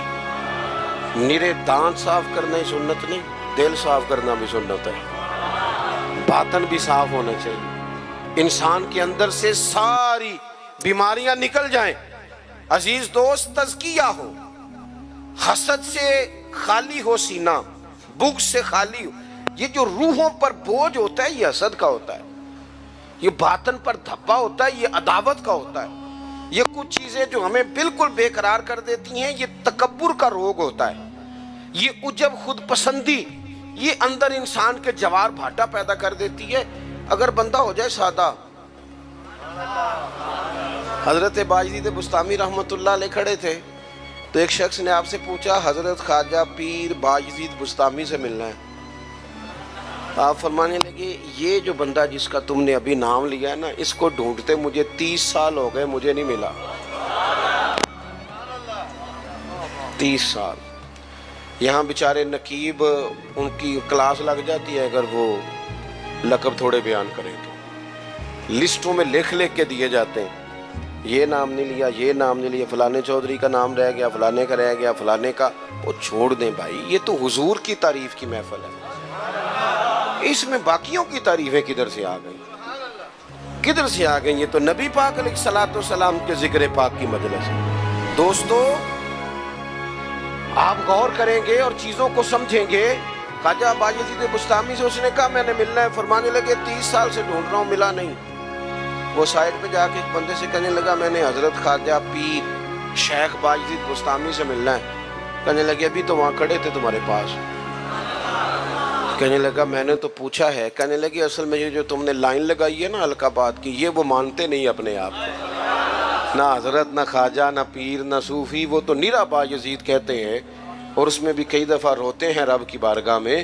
تو یہ جو القابات تم نے لگائے ہیں نا، ہمارا تو جناب بڑا عجیب منظر ہے۔ تو تزکیہ کے لیے حضور آئے، پھر فرمایا وَيُعَلِّمُكُمُ الْكِتَابَ وَالْحِکْمَةَ، حضور تمہیں کتاب سکھائیں گے، حکمت سکھائیں گے۔ حضور قرآن سکھانے آئے،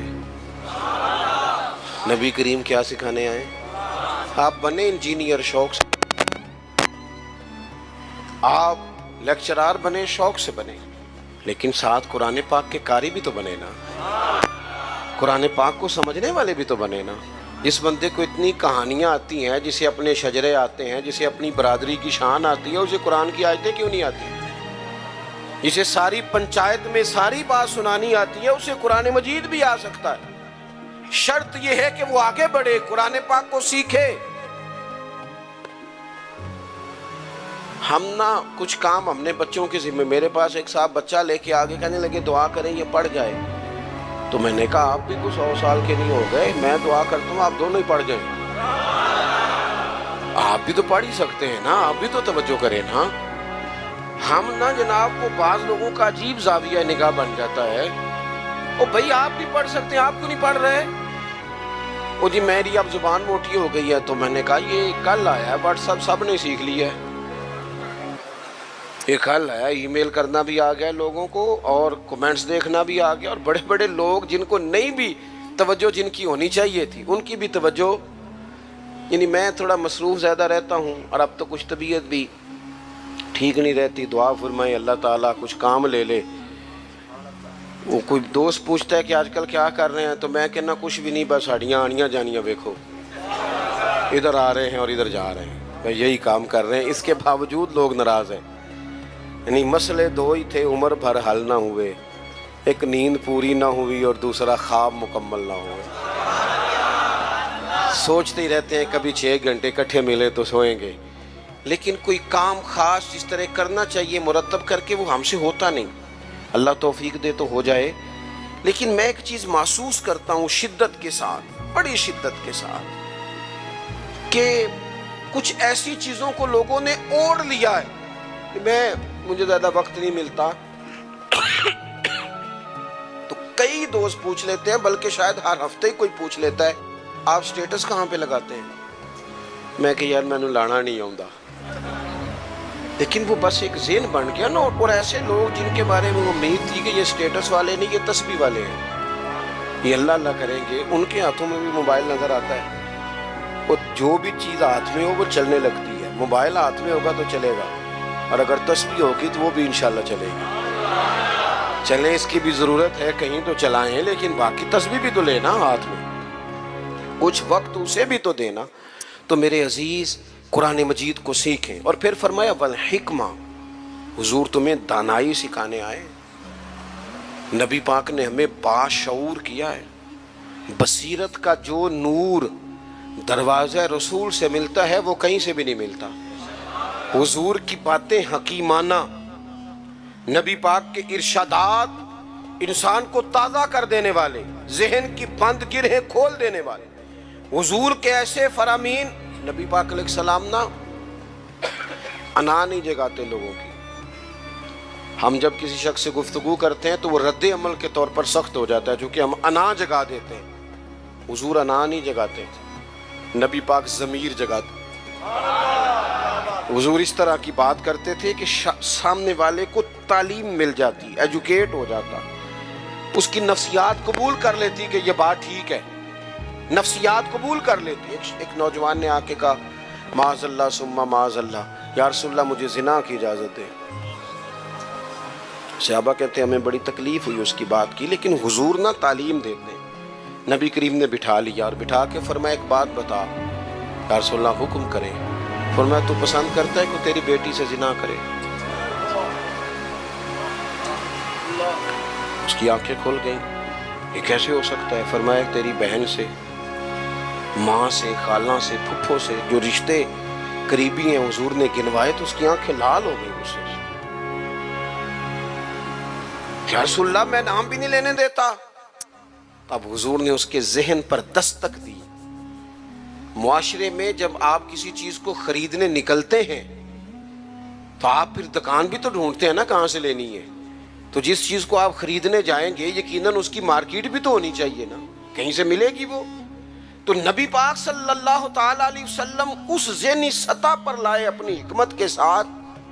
حضور فرمانے لگے تو نہیں اجازت دیتا اور ہونا بھی نہیں چاہیے ایسا، لیکن جس سے تو بدکاری کی اجازت مانگ رہا ہے وہ بھی تو کسی کی بیٹی ہوگی نا،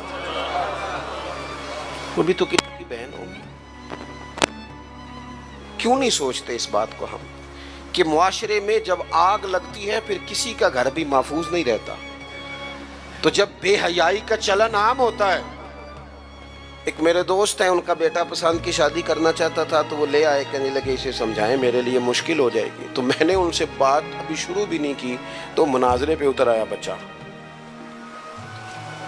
کہنے لگا مولانا صاحب بتائیں جائز نہیں؟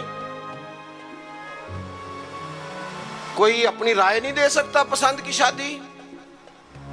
میں نے کہا پتر تو میرے ساتھ اکیلے میں آ، تجھے سمجھاتا ہوں. کہنے لگا جی نہیں آپ بتائیں جائز نہیں؟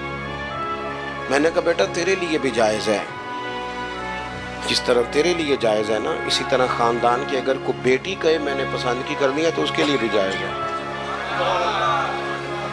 اب اس کی گردن جھک گئی، اب چپ کر گیا۔ میں نے کہا جو رواج آپ گھر میں ڈال رہے ہیں اس کا مطلب یہ تو نہیں نا کہ بیٹیوں کو پتہ نہیں چل رہا آپ کیا کر رہے ہیں، تو جو چلن آپ پیدا کر رہے ہیں یہ عام تو ہوگا۔ تو اگر بیٹی کل کو کچھ اٹھ کے مطالبہ کرے، وہ کہے کہ جس فلسفے سے اس کی بات مانی جا سکتی ہے میری بھی مانی جا سکتی ہے، پھر آپ کا کیا خیال ہے؟ تو بعض اوقات اللہ توفیق دیتا ہے، کسی کی سمجھ میں بات آ جاتی ہے، اس کی سمجھ میں آ گئی۔ او میرے بھائی، جب کسی کچھ چیزوں کا چلن عام کرو گے نا، علاقے چھوڑ کے چلے گئے ہیں بہت سارے باپ، بستیاں چھوڑ دی لوگوں نے، صدیوں سے جہاں خاندان آباد تھے چھوڑ دیے۔ کیوں؟ اس لیے کہ بیٹی نے مرضی کی شادی کر لی۔ غلطی کسی کی غلطی کا کوئی بوجھ نہیں اٹھائے گا، یہ غلطی ماں باپ کی نہیں ہے۔ نافرمان ہونے لگے تو حضرت نوح کا بیٹا بھی ہو جاتا ہے، لیکن لوگ اس نگاہ سے دیکھتے ہیں کہ جینا مشکل کر دیتے ہیں، لیکن جب برائیوں کا چلن عام ہوتا ہے پھر وہ سب کو اپنی لپیٹ میں لیتی ہیں۔ تو حضور اس حکمت سے دین سکھاتے، ہم وہ دانائی نہیں استعمال کرتے، وہ بصیرت نہیں، بس جذباتی فیصلے، جذباتی باتیں، جذباتی گفتگو۔ اپنی زندگی میں دانائی، بصیرت۔ حضور نے تو بعد فیصلے یہ حدیبیہ کے موقع پر کتنے مشکل میں تھے صحابہ، ایک ایسا سخت فیصلہ کر دیا ہے کہ اگر کوئی وہاں سے مسلمان آئے گا تو مدینے والے رکھیں گے نہیں، اور مدینے سے جائے گا تو وہ رکھ لیں گے مکے والے، وہ واپس نہیں کریں گے، ہم رکھ نہیں سکتے۔ صحابہ کہتے ہیں وقتاً تو ہم پریشان تھے، پر حضور کی حکمت کے قربان جائیں، یہی شرط وجہ بنی مسلمانوں کی فتح کی۔ اس لیے کہ جن کو وہ وہاں سے نکلنا پڑتا تھا مکے سے، حضور رکھتے نہیں تھے، معاہدہ تھا، وہ پھر مجاہدوں کا الگ جتھا تیار ہو گیا۔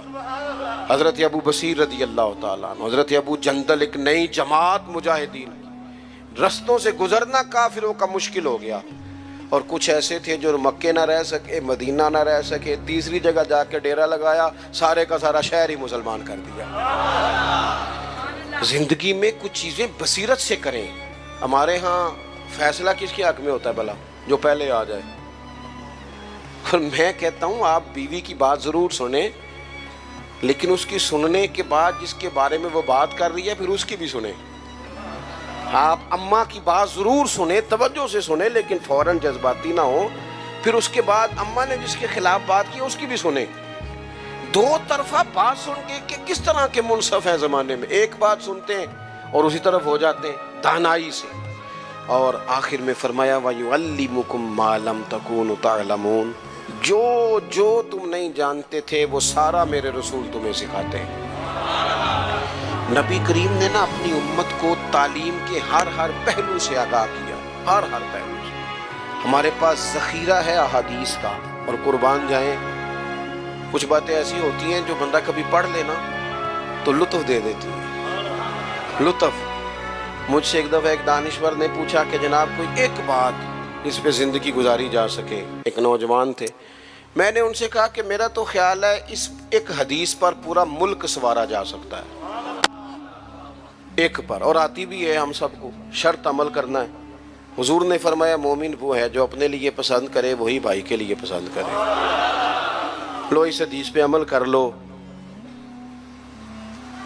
جو بندہ ملاوٹ والی چیز بیچتا ہے اگر اس حدیث پر عمل کرے کہ جو اپنے لیے پسند کرنا ہے وہی اپنے، کبھی ملاوٹ کرے گا، کبھی دھوکہ دے گا، کبھی میرٹ سے ادھر ادھر ہوگا، چونکہ تو طے کر لیا ہے کہ جو اپنے لیے پسند کرنا ہے وہی اپنے بھائی کے لیے پسند کرنا ہے۔ طے کریں زندگی میں۔ ہم یہ کرتے ہیں کہ اور ایک بار یاد رکھنا، یہ نہیں ہو سکتا کہ دوسروں کے بچوں کو تو ملاوٹ والی چیزیں کھلائے اور تیرے گھر میں صحت کا دور دورہ ہو، یہ کیسے ہو سکتا ہے؟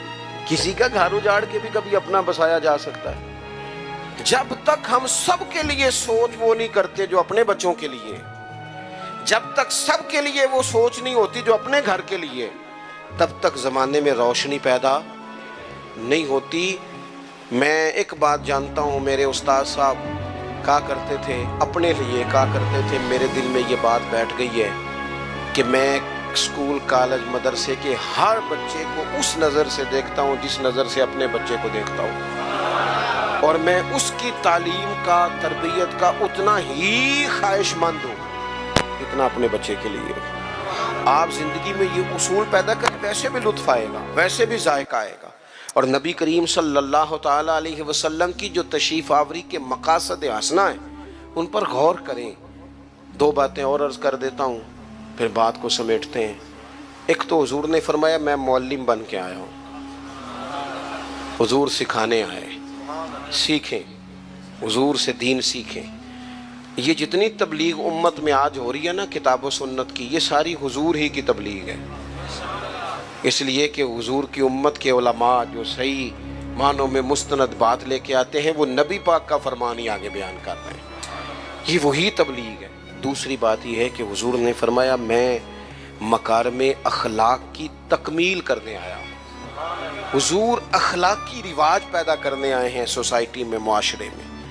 ہم اتنے خوبصورت جلسے کرنے والے، اتنے بڑے بڑے سیمینار کرنے والے اگر اخلاقی رویوں سے بالکل خالی ہوں، اخلاقی رویوں نہیں، اگر چھوٹی چھوٹی 5 روپے میں بھی لڑائیاں ہوں تو پھر ہم نے اتنا میلاد منایا تو سیکھا کیا؟ میلاد والے رسول تو آئے ہی اخلاق کی تکمیل کے لیے، اور ہمارے اخلاقی رویے، اور میں پہلے بھی شاید کہہ چکا ہوں پھر کہتا ہوں، اخلاق صرف میٹھا بولنے کا نام نہیں، میٹھا تو لوگ مطلب کے لیے بھی بولتے ہیں، صحیح بات کرنے کا نام اخلاق ہے۔ اچھی رائے قائم کرنا، صاحب الرائے، حکمت کے ساتھ وہ بات پہنچانا، یہ اعلیٰ اخلاق ہے۔ اپنی مزاجوں میں قومیں اخلاق سے آگے جاتی ہیں، کردار سے آگے جاتی ہیں۔ ہمارا جو کردار ہوتا ہے وہ زمانے میں پھیلتا ہے، ہمارے اٹھنے بیٹھنے سے لوگ اثر لیتے ہیں، لیکن ہمارا انداز اپنے لیے اور ہے، دوسرے کے لیے اپنے خرچے لاکھوں میں ہیں۔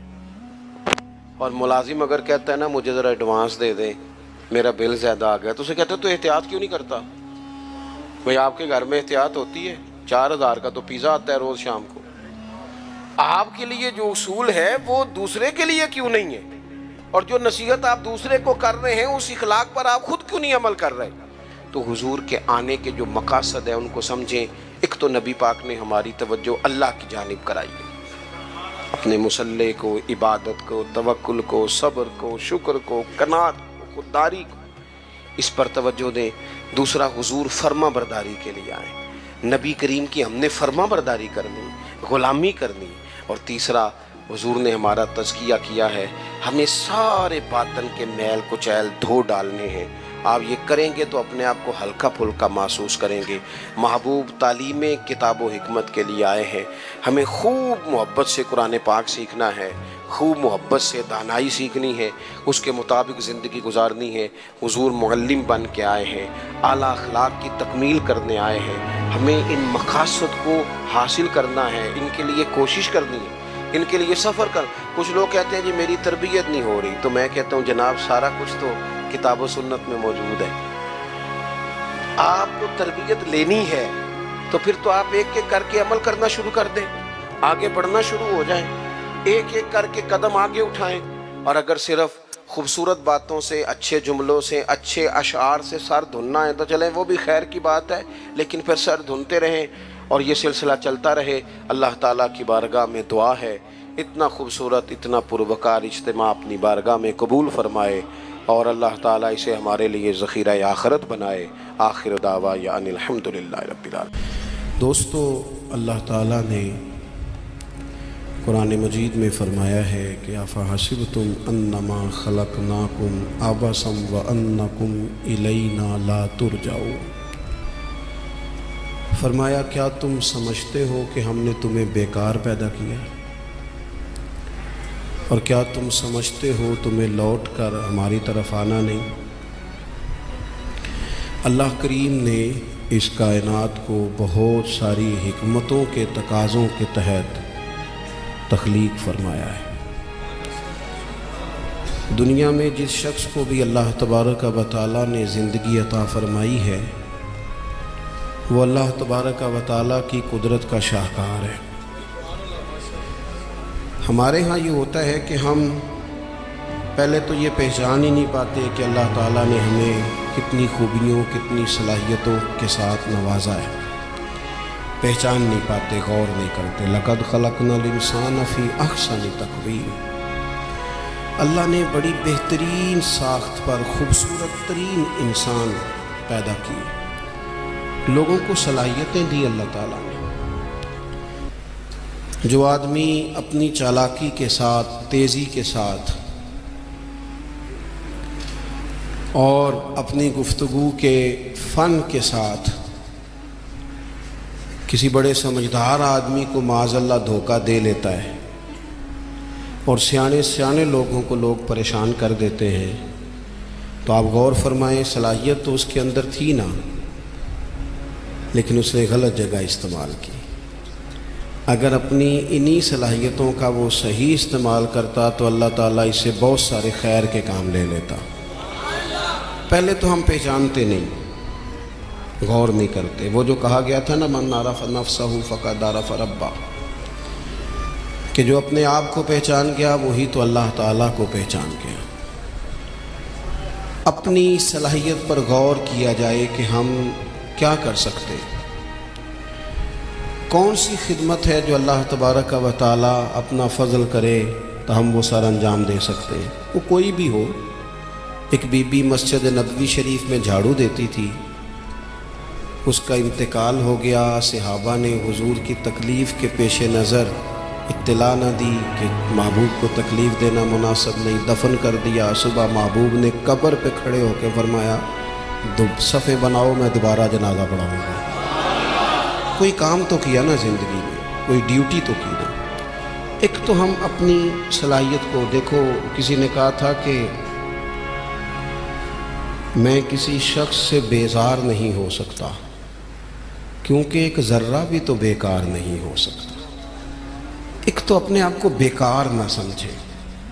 ہمارے ہاں لوگ کمزور پڑ جاتے ہیں، میں غریب آدمی ہوں، میں پیچھے رہتا ہوں، میری کون سی فوٹو آتی ہے، میں کون سا 4 لوگوں میں پہچانا جاتا ہوں، پیسے میرے پاس۔ یہ کمزوریاں ہیں، یہ خود اعتمادی کو ختم کرتی ہیں۔ اپنی صلاحیت کو پہچانا جائے، غور کیا جائے کہ ہم کیا ڈیوٹی زندگی میں کر سکتے ہیں، اس پر توجہ دی جائے۔ اور پھر جب اپنے آپ کو پہچان لیا جائے کہ بھلا میں، یہ دیکھیں نا، مدارس، مساجد، خانقاہیں، یہ سارے سلسلے، اس میں اگرچہ نام ایک بندے کا لکھا ہوتا ہے کہ فلانے نے بنائی ہے، لیکن اس میں سینکڑوں لوگ شامل ہوتے ہیں۔ یعنی وہ جگہ دینے والا بھی بڑا باکمال آدمی ہوتا ہے، وہاں ڈیوٹی دینے والا بھی بڑا باکمال آدمی ہوتا ہے، یہ بڑے باکمال لوگ ہوتے ہیں۔ کہنا پیر صاحب نہیں ہوتا ہے، تعریفیں پیر صاحب کی ہونی ہوتی ہیں۔ اور اب تو اللہ خیر کرے، بعض آستانوں پہ لوگوں نے باقاعدہ بندے رکھے ہوئے ہیں تعریفیں کرانے کے لیے۔ اللہ والوں کو اس کی ضرورت نہیں ہوتی۔ خوشبو کو بھی کبھی بتانا پڑا ہے کہ میں خوشبو بتایا نہیں کرتی، خوشبو تو آیا کرتی ہے۔ تو یہ نام تو قبلہ پیر صاحب کا ہی آئے گا، انہی کا ذکر آئے گا، چلے اچھے لوگ ہیں، آنا بھی چاہیے، لیکن بڑی خدمات ہوتی ہیں ان لوگوں کی جو آستانوں پہ ڈیوٹیاں کرتے ہیں، جو پیر صاحب کے آنے والے مہمانوں کی خدمت کرتے ہیں، جو وہاں رات کو دیکھتے ہیں، جو وہاں ڈیوٹی کرتے ہیں۔ اگر یہ سارے لوگ نہ ملیں تو کام ہوتا نہیں۔ تو ایک تو دیکھیں کہ صلاحیت کیا ہے۔ دوسری بات یہ کہ جب پتہ چل جائے تو پھر وقت کو بیکار ضائع نہ کریں۔ رب کے بندوں میں اور عام بندوں میں فرق کیا ہوتا ہے؟ عام لوگ وقت ضائع کرتے ہیں، رب کے بندے اپنے وقت کو قیمتی بنا کے رب رسول کو راضی کر لیتے ہیں۔ ہمارے اوقات ضائع ہوتے ہیں۔ ڈھیر سارے لوگ ہیں، وہ کہتے ہیں میں بور ہو رہا ہوں، تو میں اکثر کہتا ہوں کہ بور ہونے کے لیے بھی تو ٹائم چاہیے نا۔ ہمیں تو ٹائم ہی نہیں ملتا، بھلا کس وقت بور ہو، ٹائم ہی نہیں ملتا۔ وہ جناب آپ پوچھیں کسی آدمی سے کہ یہاں کیوں کھڑے ہو، کہتے ہیں میں ٹائم پاس کر رہا ہوں، تو میرا کئی دفعہ دل کرتا ہے پوچھنے کو کہ آج آپ نے ایک سپارہ قرآن پاک کا پڑھا ہے؟ محبوب تو پوچھتے تھے نا صحابہ سے صبح کہ آج کسی نے جنازہ پڑھا ہے، مسکین کو کھانا کھلایا ہے، آج فلاں آدمی نے کوئی نیکی کی، محبوب سوال کرتے تھے۔ تو ٹائم پاس کر رہا ہوں، جی بھی اتنا ٹائم آیا کہاں سے جسے پاس کرنا پڑا؟ بعضوں کا 1 منٹ ٹھہرنا میں آیا، او بھئی 1 منٹ میں 3 دفعہ سورۃ اخلاص پڑھی جا سکتی ہے اور پورا قرآن پاک پڑھنے کا ثواب ہے۔ آپ نے 1 منٹ کو ایسے سمجھ لیا ہے وقت کا ضیاع. یہ بہت سارے لوگ ہیں جو تبصرے کرتے ہیں, فارغ ہیں, کام کوئی نہیں, اس پر بھی تبصرہ, اس پر بھی تبصرہ, اس کی بھی بات کرو. بھئی اتنا تو ٹائم ہی نہیں ہے کہ آپ اس کی بات کریں. اتنا کہاں سے وقت آیا؟ نبی پاک علیہ الصلوۃ والسلام نے فرمایا, یہ سیاستہ میں حدیث موجود ہے, فرمایا جب صبح سورج طلوع ہوتا ہے تو دن جب چڑھتا ہے تو دن اعلان کرتا ہے, وہ دن اعلان کرتا ہے کہ لوگوں میں آج آیا ہوں, آج کے بعد دوبارہ نہیں آؤں گا. اگر جو کام تم نے کرنا ہے وہ آج کر لو, میں آج آیا ہوں, آج کے بعد دوبارہ.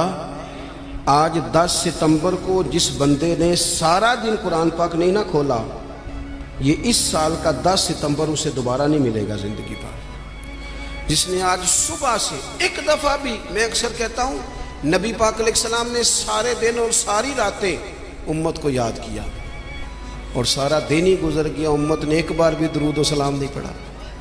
سارا دن ہم نے بہت ساری خیر کر سکتے تھے, اچھا مشورہ دے سکتے تھے, کوئی بات سیکھ سکتے تھے, لیکن وقت ضائع کرتے.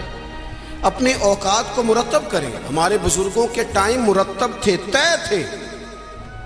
امام بخاری اگر ہماری طرح ہوتے تو قرآن مجید کے بعد ایک صحیح ترین کتاب ہمیں دے پاتے. امام مسلم کا بھی اگر وہی حال ہوتا جو آج ہمارا ہے. ڈھیروں لوگ ہیں جنہوں نے بخاری پڑھی نہیں پوری, مسلم شریف کو پڑھا نہیں, اور انہوں نے کتنی محنت کر کے احادیث پر گفتگو کر کے فرق نکال کے کہ یہ حسن ہے, یہ ضعیف ہے, یہ صحیح ہے, یہ متواتر ہے, انہوں نے ہمارے سامنے رکھی. اعلیٰ حضرت فاضل بریلوی نے 1000 کتاب لکھی ہے. کتنی؟ اور کتاب ایسی نہیں کہ وہ مطلب کانٹ چھانٹ کی کتاب بنا لی ہو, وہ جس سمت آ گئے ہیں سکے بٹھا دیے ہیں. کام ان لوگوں کا مرتب تھا, ان کے وقت میں برکت تھی. حضرت عمر بن عبدالعزیز رحمۃ اللہ علیہ سے ایک دن ان کے خادم سے آپ نے کوئی کام کہا تو کہنے لگا حضور یہ کام کل کر لیں گے. تو آپ فرمانے لگے یہ کام اگر کل کریں گے تو جو کام کل کرنے ہیں وہ کب کریں گے؟ ہمارے ڈھیر سارے لوگ ہیں جنہوں نے ابھی تک طے ہی نہیں کیا. آپ نماز نہیں پڑھتے, کہتے ہیں بس میں حج کا رہا ہوں, شروع کرنی ہے. تو اگر حج پہ نہ جا سکے, خدا نہ خواستہ اللہ معاف کرے, تو پھر نماز پڑھنی نہیں ساری عمر. میں وہ بچوں کی شادی کر لوں پھر میں ٹھیک ہی ہوں. تو اگر ایسا وقت آیا ہی نہ, خدا نہ کرے, تو پھر کیا پڑھنی نہیں؟ میں بہت سارے لوگوں سے کہتا ہوں داڑھی شریف رکھ لو, کہتے میں آج نیک نہیں. تو میں نے کہا داڑھی کی قسم ہی اٹھانی تھی بس, کہ نیک ہونا تو رکھنی ہے. روٹی کی اٹھاؤ نا, کہ جب تک نیک نہیں ہونا کھانی نہیں. یہ کرو نا بات, باقی سارے کام چل رہے ہیں اور اس پر آپ کسی کو توجہ دلائیں, بلکہ بعض نے چھوٹی رکھی بھی ہوتی ہے. تو میں کہتا ہوں چھوٹی والے کو بھی تو لوگ مولوی کہتے ہیں نا, تو اسے پوری کر. اپنی مرضی کی کیوں رکھتا ہے, رب رسول کی مرضی کی رکھ. کام جو کرنا ہے اسے شروع کیا جائے, جو ڈیوٹی کرنی ہے اسے. ہمارے ملک میں رواج بنا دیا گیا ہے, کام نہ کرو بیسے کرو, کام نہ کرو کیچڑ اچھالو. یہ دیکھو نا کتنی تکلیف ہے سیلاب والوں کو, کتنی تکلیف ہے. ہمارے وہاں دوست موجود ہیں, اپنی ہمت کے مطابق کام کر رہے ہیں. میں خود بھی وہاں حاضر ہوا تھا.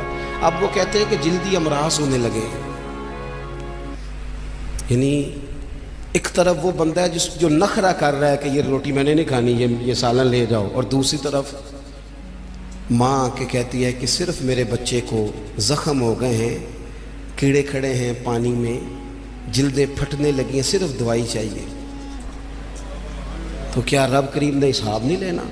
چلے مہربانی کرتے, وزیروں نے تو نہیں جانا تھا, پیر ہی ایک دورہ کر آتے, تھوڑی سی توجہ کر لیتے.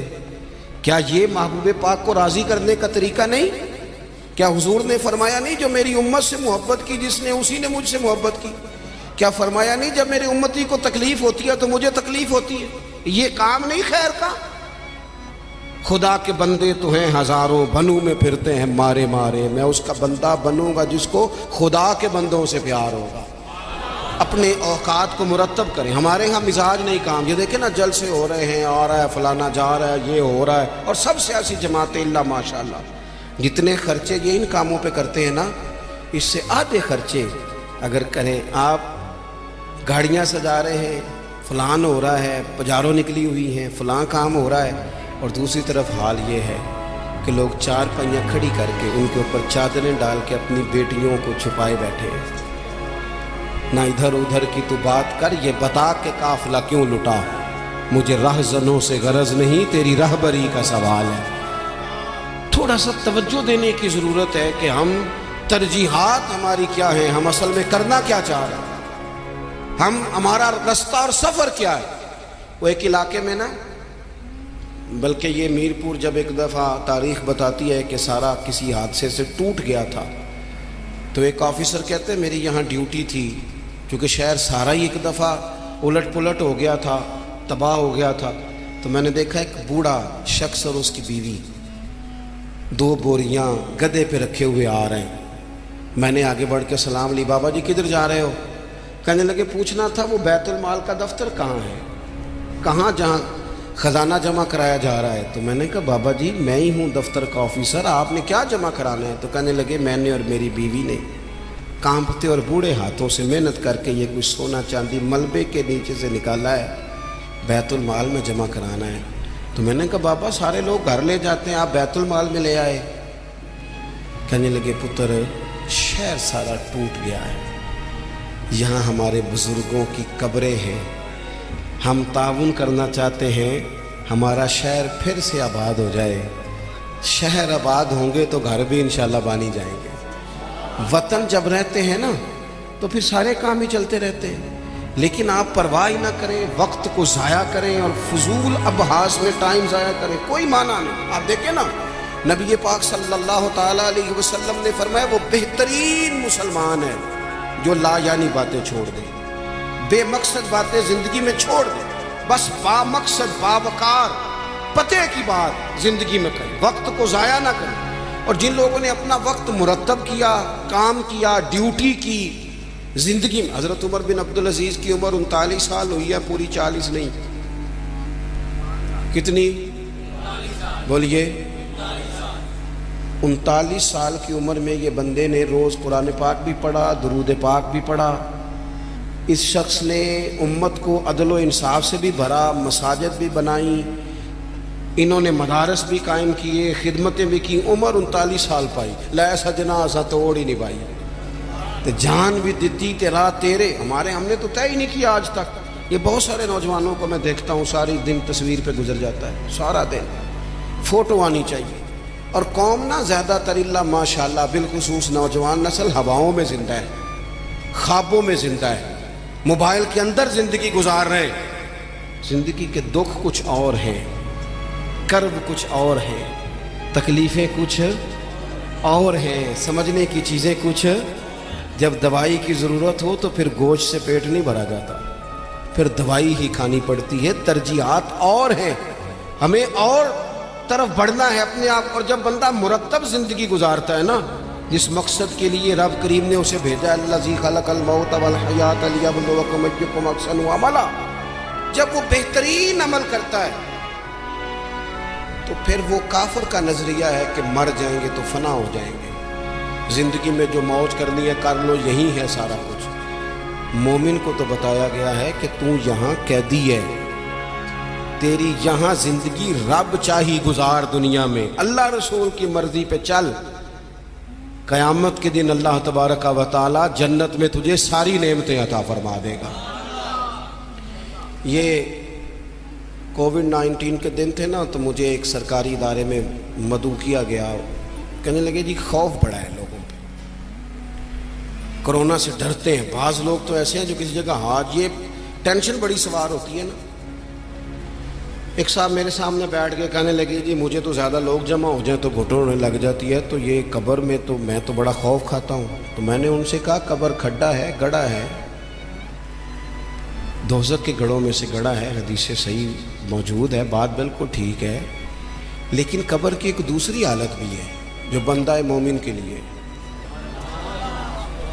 آپ کا جو خیال ہے نا سانس کیسے آئے گی، چاروں جانب سے بند ہے، تو جو رب ماں کے پیٹ میں بندے کو سانس کے لیے موقع دیتا ہے نا، اور اگر کوئی اس سے بھی زیادہ آسان بات سمجھنا چاہے تو انڈا چاروں جانب سے بند ہوتا ہے، سوراخ بھی کوئی نہیں ہوتا. چاروں میری طرف دیکھیں جی، چاروں جانب سے انڈا بند ہوتا ہے. لیکن جب چوزا نکلتا ہے تو زندہ بھی نکلتا ہے، سانسیں بھی لیتا ہے اور خوبصورت بھی نکلتا ہے۔ تو جو مالک وہاں اس کے لیے ساری آسانیاں فراہم کرتا ہے وہ قبر میں بھی فرمائے گا۔ لیکن دو حالتیں ہیں نا، ایک وہ کھڈا ہے، وہ کھڑا ہے۔ دیکھیں میں نے اگر گجرانوالہ ہونا ہے تو گجرانوالہ کی سڑک پہ چڑھنا چاہیے، پنڈی والی سڑک پہ تو اگر کوئی سڑک ہی اختیار کی ہو جو سیدھی کھڈے میں جاتی ہو تو اس نے تو سڑک جان بوجھ کے اختیار کی ہے۔ نہ حلال حرام کی تمیز ہے، نہ بولنے میں احتیاط ہے، نہ کوئی پرواہ ہے، نہ بیٹیوں کا حق دیا ہے، نہ بہنوں کو ان کا حق دیا ہے، نہ ذمہ داریوں کا احساس کیا ہے۔ تو پھر اللہ معاف فرمائے، اس نے تو سفر ہی کھڈے کا شروع کیا۔ لیکن اگر اس نے زندگی تھوڑی محتاط گزاری ہے، رب چاہی گزاری ہے، تو پھر قبر کی دوسری حالت بھی حضور نے بیان کی۔ یعنی بندہ مرے گا تو ذرا تصور کرنا کیا کہنے لگا ہوں، جب وہ مرے گا تو اس کی صرف قبر نہیں بلکہ اس کی قبر باغ ہے،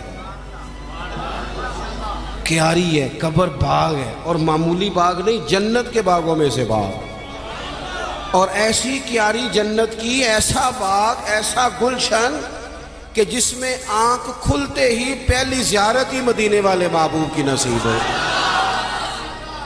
کیا کہا حضرت نے، کہنے لگے لحد میں عشق رخ شاہ کا داغ لے کے چلے، ہم نے اندھیری رات سنی تھی چراغ لے کے چلے۔ اب اللہ فرماتا ہے یوم نحشر المتقین الی الرحمن وفدا، فرمایا جو متقی لوگ ہوں گے نا، پرہیزگار، وہ جب رب کی بارگاہ میں پیش کیے جائیں گے تو مہمان بنا کے پیش کیے جائیں گے، اللہ کی بارگاہ میں مہمان بنا کے۔ وَنَسُوقُ الْمُجْرِمِينَ إِلَىٰ جَهَنَّمَ وِرْدًا، اور مجرموں کو جہنم کی طرف پیاس سے ہانکا جائے گا، پیاس سے ہانکا جائے گا۔ اپنے معاملات زندگی کو ہمیں جلدی سے طے کر لیں، وقت نہ گزر گیا تیزی سے۔ کالے بالوں کی جگہ سفید آنے لگ گئے، اور تندرست وجود کہیں کہیں سے درد کرنے لگ گیا۔ یاروں کے دوستوں میں سے، یاروں کی جماعتوں میں سے کچھ دوستوں کے ہم جنازے پڑھائے، وہ جنہ باجوں ایک پل نہیں سجیندے، پھر وہ شکلیں یاد نہ رہی ہیں۔ داؤد طائی رحمۃ اللہ علیہ سے ہارون رشید نے کہا تھا کہ کوئی نصیحت کر دیں، تو فرمانے لگے آپ کے والد کہاں ہیں؟ کہا قبرستان میں، دادا قبرستان میں، کہا ایک بیٹا بھی تھا قبرستان میں، بھائی قبرستان میں۔ فرمانے لگے تو نے اتنے جنازے پڑھے، ابھی بھی میں تجھے نصیحت کروں؟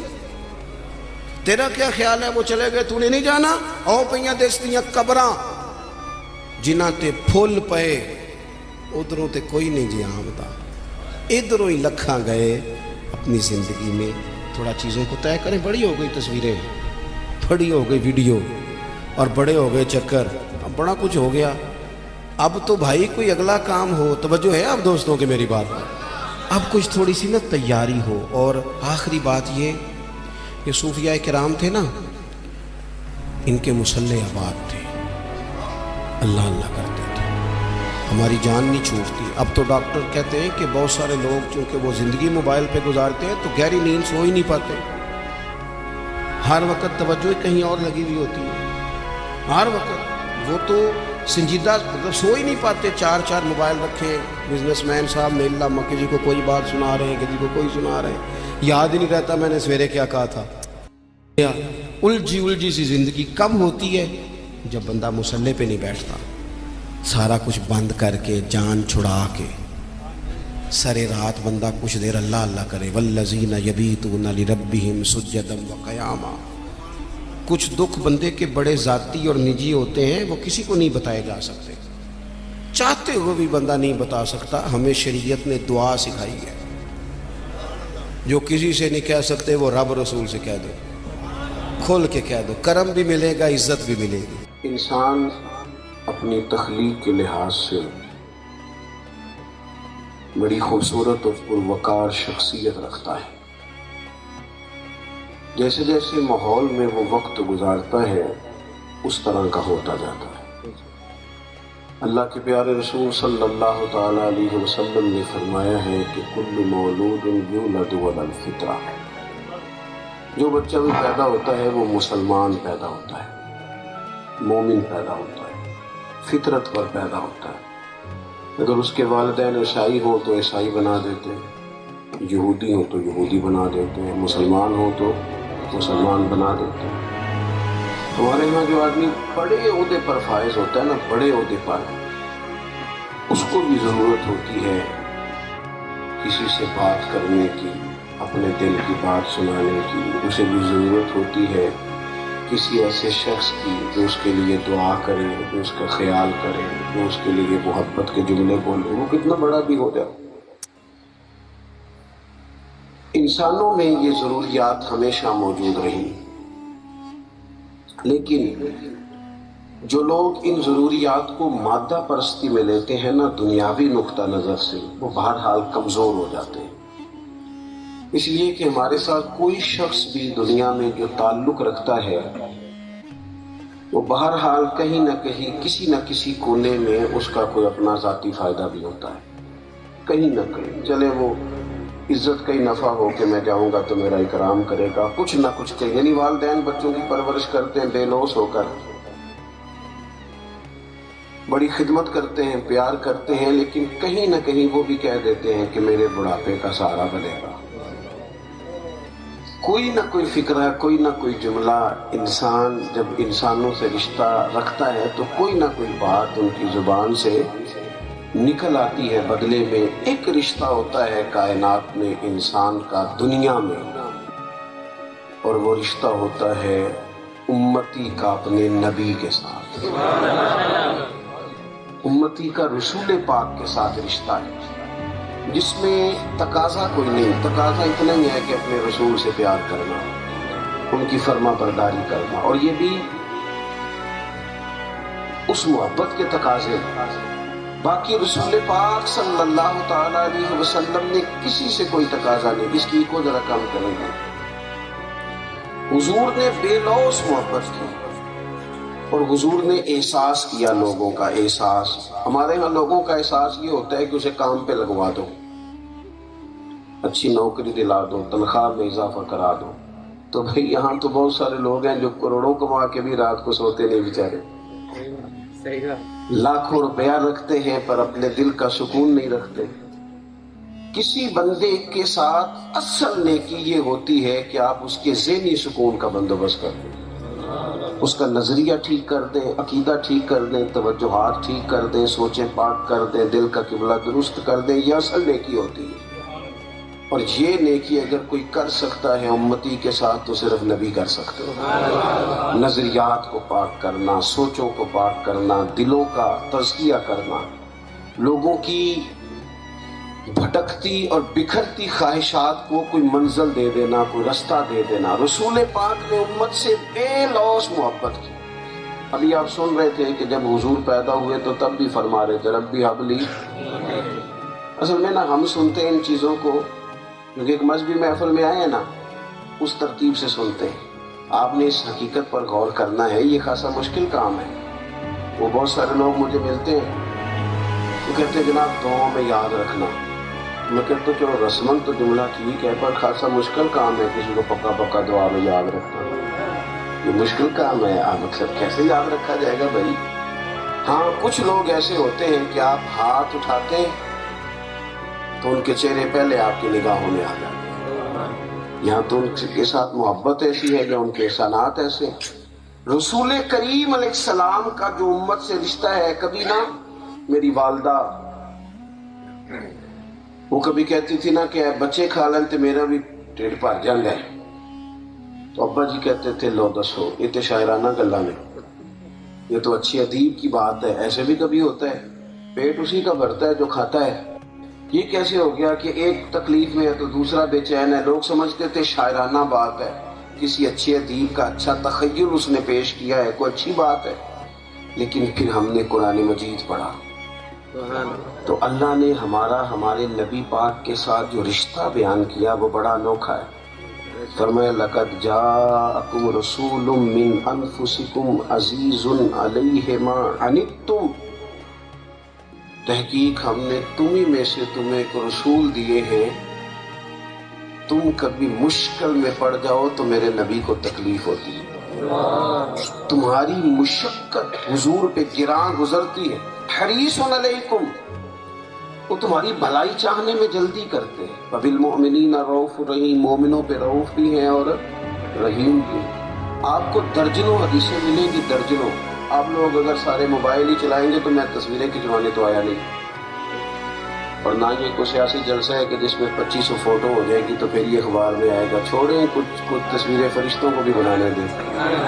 اور بھی غم ہے زمانے میں محبت کے سوا. بڑی ہو گئی جی ماشاءاللہ. آپ بھی اگر بیٹھ جائیں گے تو آپ کو بھی اطمینان رہے گا, ہمیں بھی ذرا رہے گا. اور کیسے کبھی کبھی کیمروں سے باہر بھی آنا چاہیے. اللہ تعالیٰ فضل عطا فرمائے. تھوڑی سی توجہ کریں. اب تو یہ نفسیاتی مسئلہ ہے. ہم چاہتے تھے ہمارے بچے ڈاکٹر بھی بنے, انجینئر بھی بنے, لیکچرار بھی بنے, عالم بھی بنے, سارا کچھ بنے, لیکن تو سارے صحابی بننے لگ گئے. سب کے پاس اندر کی خبر ہے, ہر ایک کی جیب میں موبائل ہے, سارے فوٹو بنا رہے ہیں. یہ ایک مخصوص لوگوں کو کرنے دیں. تھوڑی سی میری باتیں سنیں, چند ایک باتیں میں نے بات سمیٹ دیں گی. نبی پاک علیہ السلام کی آپ کو درجنوں احادیث ملیں گی. ہم جب ہمارا کسی چیز کو جی چاہتا ہے نا تو پھر ہم کر گزرتے ہیں. پھر نہیں ہم دیکھتے کہ کسی کا دل دکھتا ہے, کہ ہم کر گزرتے ہیں, ہمارا جی جو چاہ رہا ہے. لیکن آپ کو درجنوں حدیثیں ملیں گی. نبی پاک فرماتے میرا دل چاہتا تھا میں ہر وضو کے ساتھ مسواک ضروری قرار دوں, لیکن امت کو تکلیف ہوگی لہذا میں ضروری نہیں قرار دیتا. فرمایا جی چاہتا تھا کہ تہجد کی نماز امت پر ضروری قرار دوں, لیکن انہیں تکلیف ہوگی لہٰذا میں ضروری قرار نہیں دیتا. حضور فرماتے ہیں میں لمبی نماز پڑھانا چاہتا ہوں, لمبی, لیکن پیچھے کسی بچے کے رونے کی آواز آتی ہے تو میں نماز مختصر کر دیتا ہوں. محبوب کریم علیہ السلام امت سے پیار کرتے ہیں. امت کا مسئلہ یہ ہے کہ امت اپنے اپنے معاملات میں محب ہے, ہر کوئی مست مئے ذوق تن آسانی ہے. حیدری فقر نے دولت عثمانی ہے, تم کو اسلاف سے کیا نسبت روحانی ہے.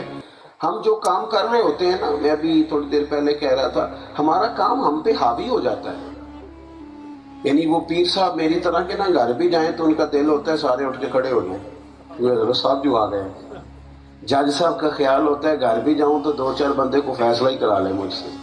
ٹیچر کا خیال ہوتا ہے میں گھر جاؤں تو سارے کتابیں نکال لیں اور پڑھائی شروع ہو جائے. او بھائی آپ کہیں ٹیچر ہوں گے اچھی بات ہے, استاد شیخ مفتی پیر آپ ہوں گے سارا کچھ, لیکن آپ کسی کے بیٹے بھی تو ہیں نا, کسی کی شوہر بھی تو ہے نا, کسی کے بھائی بھی تو ہیں نا. آپ کا بیٹا آپ سے لپٹنا چاہتا ہے, آپ کی بیٹی آپ کو بات سنانا چاہتی ہے. حضور کے دل میں اتنا احساس, باہر سارا دن امت کا احساس کرتے,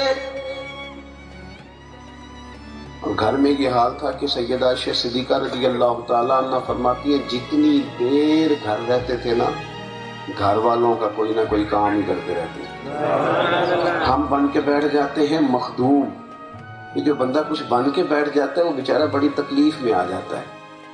یعنی وہ میری طرح کا آدمی سوچتا ہے یار ہے فلانے بن سلام ہی نہیں کی تھی, دیکھو فلاں آدمی نے, وہ اس چکر میں اتنا الجھ جاتا ہے کہ اس کی زندگی کی بہت ساری خوبصورتیاں انہی کہانیوں کی نظر ہو جاتی ہے. رسول پاک نے پیار کیا لوگوں سے, حضور نے محبت دی, اور نبی پاک کی طبیعت کسی پر بوجھ نہیں بنتی تھی, بالکل نہیں, کسی کے لیے آزمائش نہیں. سادہ کھانا زمین پہ اور ایک اور بات, فقیری میں فقیری کرنا آسان ہوتا ہے, پیسے نہیں ہیں سادے کپڑے پہن لیے, لیکن بادشاہی میں فقیری کرنا, بادشاہی میں فقیری کرنا, کروڑوں پڑے ہیں پھر بھی سادہ روٹی کھانا, اور پسند کرنا زمین پہ آرام کرنا. حضور فرماتے ہیں میرے رب نے مجھے اجازت دی, میں چاہوں تو یہ احد پہاڑ سونے کا بن جائے, لیکن میں نے عرض کی مالک ایک وقت روٹی کھانی, باقی فاقہ کرنا ہے. میرے عزیز نبی پاک نے امت سے, آج امت بحث کرنے لگ جاتی ہے, میلاد کا موقع آتا ہے تب بھی بحث ہے. اور حق یہ ہے کہ جو لوگ بالکل مسئلہ نہیں پوچھتے, شادیوں پہ کروڑوں خرچ کر دیتے ہیں, بالکل مسئلہ نہیں پوچھتے, وہ بھی خدا کے بندے چند ہزار روپے کسی محفل پہ خرچ ہونے لگے تو مسئلہ پوچھنے لگ جاتے ہیں کہ جائز بھی ہے کہ نہیں. کچھ مسائل ایسے ہیں جو بالکل اینڈ. مجھ سے ایک دوست نے کل مسئلہ پوچھا ہے کہ عورت بغیر محرم کے عمرے پہ جا سکتی ہے. میں نے کہا بغیر محرم کے کہیں بھی نہیں جا سکتی, صرف ہمیں یاد آتا ہے عمرے کے ٹائم ہی. خاتون کو نا اعزاز دیا ہے، اعزاز، اسلام اعزاز دیتا ہے، پردہ اعزاز کا نام ہے۔ آپ دیکھیں قیمتی چیزیں جو ہوتی ہیں نا قیمتی، وہ ہمیشہ چھپی ہوئی ہوتی ہیں۔ سونا قیمتی ہوتا ہے نا، تو کبھی کوئی آدمی 20 تولے سونا لے کے باہر گلی میں نہیں آیا۔ پیسے اگر گھر میں 10 لاکھ پڑے ہوں تو باہر لوگ بتاتے بھی نہیں، بلکہ چلو تاڑا تو نہیں پتا، تجھے شاید 10 دیو، لیکن میں نے ڈھیر سارے لوگ دیکھے ہیں جو اپنے بچوں کو بھی نہیں بتاتے کہ فلاں نے طرح میں پیسے پڑے۔ قیمتی ہے نا، کچھ چیزوں کو اسلام قیمتی سمجھتا ہے، تو کہتا ہے یہ باوقار ہو، وزادار ہو، ان کا انداز بڑا خوبصورت ہو۔ تو میرے دین نے اعزاز دیا، اسلام اعزاز دیتا ہے، رسول کریم احساس فرماتے ہیں، محبت کرتے ہیں۔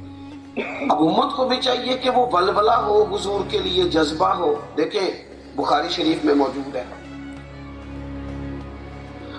جب تک کسی چیز کا جوش نہ ہو بندے کے اندر، شوق نہ ہو، کچھ خوشیاں بندے سے سنبھالی نہیں جاتی، جس طرح یہ میلاد کی خوشی امت سے سنبھالی نہیں جاتی۔ کچھ خوشیاں مجھے اب نہیں پتا، جب میں نے میٹرک کیا تھا تو رزلٹ 31 مارچ کو آتا تھا، تو جنہوں نے پیپر دیے ہوتے تھے وہ 1 مارچ کو نماز بھی شروع کر دیتے تھے، اور ان کے ابا جی بھی نماز شروع کر دیتے تھے۔ اور کئی جگہوں پہ یوں بھی ہوتا تھا کہ میٹرک بیٹا نہیں کرتا تھا، والد صاحب کرتے تھے۔ کیوں کہ جتنی محنت بیچارہ باپ کر دیتا تھا نا، اس سے تو اچھا تھا پیپر بھی خود ہی دے دیتا، جتنی اس کو مشقت کرنی پڑتی تھی۔ تو وہ بیٹا جب میٹرک پاس کر لیتا نا، 31 مارچ کو وہ تسبیح لے کے گجر دے کے جاتے تھے لوگ کہ بھی رزلٹ آ گیا۔ اب وہ باپ سے نہ سنبھالا نہیں جاتا تھا کہ میرا بیٹا، چلو صدقے والی اماں ہی کہتی ہے پر ابا بھی کافی پیار کرتا ہے بچوں سے، کافی سارا کرتا ہے، اسے سنبھالی نہیں جاتی تھی، خوشی سنبھالی نہیں جاتی تھی۔ تو جس رشتہ دار کو نہیں بھی فون کرنا ہوتا تھا نا، جس سے تعلقات گڑبڑ بھی ہوتے تھے، اسے بھی وہ 31 مارچ کی شام فون کر کے کہتا تھا بھائیا مبارک ہوئے تھوڑا بھتیجا پاس ہو گیا ہے۔ حالانکہ وہ خشک سی خیر مبارک کہتا تھا، خشک سی، لیکن والد صاحب سے خوشی سنبھالی۔ جس کزن کو کبھی نہیں نہ منانا ہوتا، بیٹے کی شادی پہ بندہ اس کی بھی منت کرنے چلا جاتا ہے، میرے بیٹے کا نکاح ہے، خوشیاں تیرے بغیر ادھوری ہیں، نہ سمجھ آئے تو حضرت انس بن مالک رضی اللہ تعالیٰ عنہ فرماتے، لوگوں ہمیں وہ دن بھولتا ہی نہیں جس دن نبی پاک ہجرت کر کے مدینہ طیبہ آئے تھے، وہ دن ہی نہیں بھولتا۔ وزادار لوگ، بڑے بڑے سیانے لوگ حضور کی اونٹنی کے گرد نعرے لگاتے تھے، منت کرتے تھے ہمارے گھر ٹھہر تو۔ بچیاں بنو نجار ایک بڑا قبیلہ، اس کی بچیاں دف لے کے بیٹھ گئی، اور وہ ننھی بچیاں جو بیٹھ کر وہاں دف بجاتی تھی، رسول پاک کی جانب اشارے کر کے گاتی تھی اور کہتی تھی ہم ہیں بچیاں نجار کے عالی گھرانے کی، خوشی ہے آمنہ کے لال کے تشریف لانے کی۔ رسول کریم کے ساتھ امت کا بالغانہ رشتہ، اور یہ لوگ ایسے نہیں تھے۔ نبی کریم نے کسی سے نہیں کہا تھا کہ میں کلی کروں تو میرے منہ سے نکلا ہوا پانی چہروں پہ مان لینا، حضور نے نہیں کہا تھا۔ لیکن صحابہ نے جب محبوب کی محبت دیکھی، انداز دیکھا تو وارفتگی ہو گئی، پیار ہو گیا۔ اور یہ کوئی عام لوگ نہیں، حضرت عمر جیسے 24 لاکھ مربع میل کی حکومت چلانے والے سیانے لوگ، حضرت مولا علی جیسے علم و حکمت کے معرفت کے بادشاہ لوگ، یہ حضور وضو کرتے تھے تو جسم سے لگا ہوا پانی لینے کے لیے یہ لائنوں میں کھڑے ہوتے تھے۔ اور عروہ بن مسعود ثقفی جب کفار کے سفیر بن کے حضور سے ملاقات کر کے واپس گئے تھے تو صحیح بخاری میں موجود ہے، انہوں نے جا کے کہا تھا کافروں سے تم نہیں مقابلہ کر سکتے رسول پاک کا۔ کہا کیوں؟ کہنے لگا میں نے وہ دربار بھی دیکھے ہیں جہاں لوگ اپنے آپ کو سجدہ کراتے ہیں، پر محبوب تو سجدے سے منع کرتے ہیں، لیکن غلاموں کا رنگ یہ ہے کہ ہر چیز پیچھے رہتی ہے تو رہ جائے، حضور کے جسم سے لگا ہوا پانی کا قطرہ ملنا چاہیے۔ کہنے لگے جو لوگ اتنا اپنے نبی سے پیار کریں وہ کبھی نبی کے دین کا جھنڈا زمین پر گرنے۔ اب نہ امت وہ شوق نہیں رکھتی، تھکی تھکی سی سوچیں اور کمزور سی باتیں، اور ہر معاملے میں چست، اور شریعت اور سنت کے معاملے میں سست۔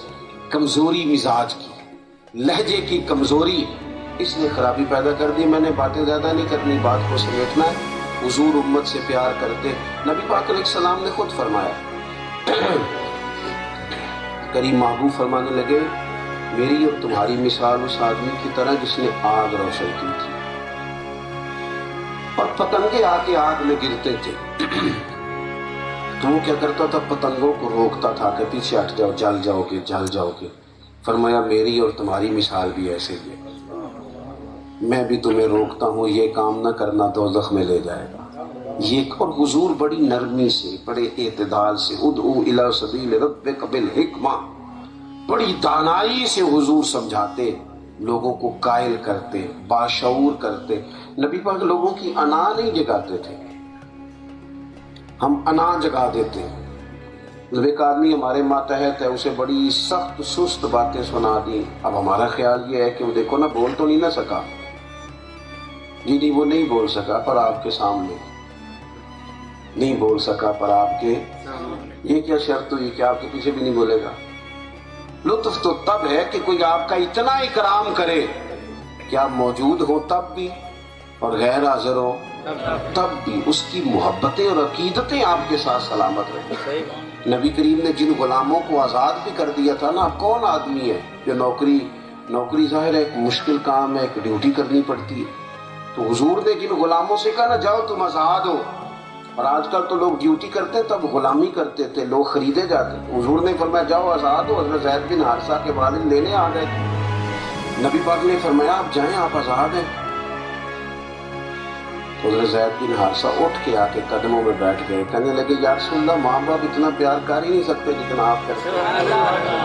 حضور ٹھیک ہے، بہنوں کی جملوں کی محبت اور بھائیوں کی نظر شفقت کو لفظ و جملوں میں قید نہیں کیا جا سکتا، پر جب ایک دفعہ آپ پیار سے دیکھ لیتے پھر کیفیت اور ہوتی ہے۔ تو حضور نے محبت کی، قیامت کے دن بھی نا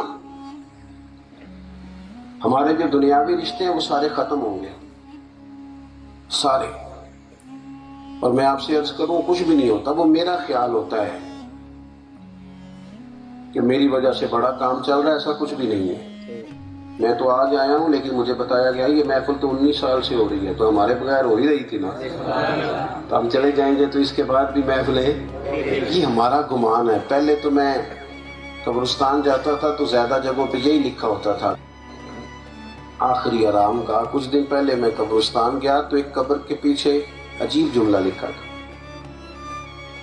لکھا تھا کہ میں بہت اہم تھا، یہ میرا وہم تھا، کچھ بھی کوئی شے، کل من علیہ فان۔ دوست نہیں دوستیاں بنا لیتے ہیں، رشتہ دار نئے تعلق بنا لیتے ہیں، عہدوں پہ کوئی اور آ کے بیٹھ جاتا ہے، کچھ بھی نہیں۔ لیکن آپ کو پتہ ہے سب چھوڑ کے آ جاتے ہیں اور حضور قبر میں تشریف لے آتے ہیں، نبی کریم قبر میں آئے۔ حضرت انس بن مالک نے عرض کیا تھا یا رسول اللہ صلی اللہ تعالی علیہ وسلم، قیامت کے دن آپ کو کہاں تلاش کروں؟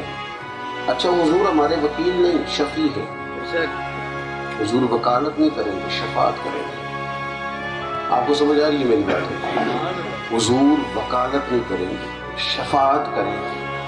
وکیل وہ ہوتا ہے جو کہتا ہے جناب یہ جو جس کا میں مقدمہ لڑ رہا ہوں نا، میرا موکل، اس نے کوئی جرم نہیں کیا، معاف کر دو، اس نے کیا ہی نہیں، الزام ہے، معاف کر دو۔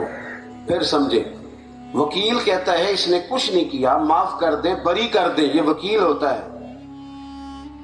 اور جو شفیع ہوتا ہے نا، وہ کہتا ہے اس نے سارا کچھ ہی کیا ہے، آپ میرے آنے کا مان رکھیں، اس نے ساری غلطیاں کی ہیں، اس نے سارے جرم کیے ہیں، خطائیں کی ہیں۔ امام کہتے ہیں وسعتیں دی ہیں خدا نے دامن محبوب کو، جرم کھلتے جائیں گے، قیامت میں جرم کھلتے جائیں گے پر وہ چھپاتے جائیں گے، حضور چھپائیں گے، کھلیں گی غلطیاں۔ حضرت انس بن مالک نے کہا یہ ترمذی میں حدیث ہے، بس میری بات مکمل ہو گئی۔ عرض کی یا رسول اللہ صلی اللہ تعالی علیہ وسلم، قیامت کے دن آپ کو کہاں تلاش کروں؟ تو فرمایا 3 جگہوں پہ، ایک تو امت پیاسی آئے گی، میں حوض کوثر پہ جام پلاؤں گا۔ میری مسجد میں بھی جب لوگ آتے ہیں نا مجھ سے ملنے، ہمارے ہاں بھی، تو میں اٹھ کے خود نہیں پانی پلاتا، میں بھی دوستوں سے کہتا ہوں پانی لاؤ، ان کی فلاں خدمت کرو، روٹین ہی یہ ہے۔ لیکن حضور فرماتے ہیں قیامت میں جب امت آئے گی تو یا رسول اللہ بلال پلائیں گے جامع کوثر، حضرت سہیب پلائیں گے، سلمان پلائیں گے؟ فرمایا نہیں، میں اپنے ہاتھوں سے پلاؤں گا۔ حضور میزبانی کریں گے۔ دیکھو نرخ بازار محبت کا انوکھا ہی ہو گیا، اور خود خریداروں میں شامل آ کے مولا ہو گیا۔ نبی کریم علیہ السلام سے عرض کی حضور وہاں ملاقات نہ ہو، تو فرمایا پھر تم میزان عمل پہ آنا، امت کے اعمال تلیں گے اور میں وہاں کھڑا ہوں گا جب ان کا حساب ہو رہا ہوگا۔ تے او دے کولوں کہ رب نے حساب لینا جڑا بیٹھا ہی محمد دے کول ہو صلی اللہ تعالی وسلم۔ ہمارے ہاں سے بھی بچے جاتے ہیں پیپر دینے، میں کبھی نہیں ساتھ گیا، چاہے نہیں جاتا اور اللہ بھی نہیں ہوتا، بچے خود ہی جاتے ہیں۔ یہ دیکھو میزان عمل میں وہ والا میزان لگے گی جس میں رسول پاک خود موجود ہوں گے، فرمایا میزان عمل پہ۔ اور تیسرا محبوب فرمانے لگے جب امت پل صراط سے گزرے گی تو میں وہاں موجود ہوں گا۔ تھوڑا سا نہ ہمیں کریں اپنا اپنا کام جو ہم کرتے ہیں، پر اپنی توجہ اللہ رسول کی جانب دیں۔ ہم نا بڑی بڑی گاڑیوں میں جلدی تھک جاتے ہیں، ہمارا بڑی بڑی تنخواہوں پہ مشکل سے گزارا ہونے لگا ہے، ہم ہزاروں جاننے والوں کے بیچ تنہا زندگی گزار رہے ہیں۔ مادہ پرستی نے، دنیا کی جور نے، جبر نے ہمیں کمزور کر دیا، اپنے معاملات کو سمیٹے۔ جس طرح جسم کھانا پینا اور سونا مانگتا ہے نا، روح عبادت مانگتی ہے، درود و سلام مانگتی ہے، سجدہ مانگتی ہے، دعائیں مانگتی ہے۔ میں ایک ڈاکٹر صاحب کے پاس بیٹھا تھا ایک دفعہ، میرے بڑا ان سے محبت کا رشتہ ہے، تو اپنے پیشنٹ کو، مریض کو ڈیل کر رہے تھے، تو وہ کہہ رہے تھے کہ بابا جی آپ کے دل میں کچھ باتیں آپ کہہ دیں کسی سے تاکہ آپ کی طبیعت ٹھیک ہو جائے۔ تو میں نے ڈاکٹر صاحب سے کہا کہ میرا مداخلت کرنا بنتا تو نہیں، شعبہ آپ کا ہے، پر کچھ دکھ نا بڑے ذاتی اور نجی قسم کے ہوتے ہیں، بندہ کسی سے کہہ نہیں سکتا، وہ صرف اپنے آپ سے کہے جا سکتے۔ اقبال نے کہا تھا نا، ڈھونڈتا پھرتا ہوا اقبال میں اپنے آپ کو، آپ ہی گویا مسافر آپ کی منزل ہوں میں نے کہا کچھ باتیں نہایت ذاتی اور نجی ہوتی ہیں، کسی سے کہی نہیں جا سکتی۔ تو مجھے کہنے لگے اگر سوال آپ نے اٹھایا تو جواب بھی دے دیں۔ تو میں نے کہا میرا جواب یہ ہے کہ جو باتیں کسی سے نہیں نہ کہی جا سکتی وہ رات کو مصلی بچھاؤ اور اللہ رسول سے کہہ دو۔ دعا جو سکھائی ہے ہمیں، کہہ دو، کھل سارا کہہ دو۔ وہاں جب بندہ دکھڑا سناتا ہے تو عزت بھی قائم رہتی ہے اور کرم بھی نصیب ہو جاتا ہے۔ وہاں کہہ دے، سارا کہہ دے، کھل کے کہہ دے۔ اور ترمذی میں موجود ہے، نبی پاک نے فرمایا دنیا داروں کو دکھ نہ بتانا، اللہ تمہیں کبھی غنی نہیں کرے گا۔ اپنے دکھڑے اللہ رسول کو بتانا، جلدی کرے یا دیر سے کرے، اللہ لوگوں سے ویسے ہی بے نیاز کر دے گا، ویسے ہی بے نیاز۔ کھل کے کہے رسول پاک کی بارگاہ میں، کھل کے عرض کرے، اپنی ساری باتیں اللہ کے حضور عرض کرے، لمبی لمبی دعائیں مانگے۔ اپنا رشتہ، بندوں کے پیچھے بھاگتے ہیں، بندے آگے بھاگتے ہیں۔ اب تھوڑا سا رخ پھیر کے تو دیکھیں، ان الذین آمنوا وعملوا الصالحات سیجعل لهم الرحمن ودا۔ اللہ فرماتے ہیں جو ایمان لانے کے بعد اچھے عمل کرے، ہم لوگوں کے دلوں میں اس کی محبت پیدا کرتے ہیں۔ تو میرے بھائی، حضور نے ہم سے پیار کیا ہے، ہمیں اپنا رخ اللہ رسول کی جانب موڑنا ہے۔ آپ کہیں اور سے جتنی بھی تربیت لیں گے اس میں کمی رہ جائے گی، لیکن رسول پاک کی تربیت اس لیے کامل ہے کہ حضور اللہ کے محبوب مطلق ہیں، اور نبی پاک علیہ الصلوۃ والسلام اللہ کے حکم کے بغیر ایک جملہ نہیں بولتے، ایک عمل نہیں کرتے۔ اس لیے اپنی توجہات ادھر کریں گے، زندگی آسان ہو جائے گی۔ آپ کا بڑا خوبصورت اہتمام اللہ کریم اپنی بارگاہ میں قبول فرمائے۔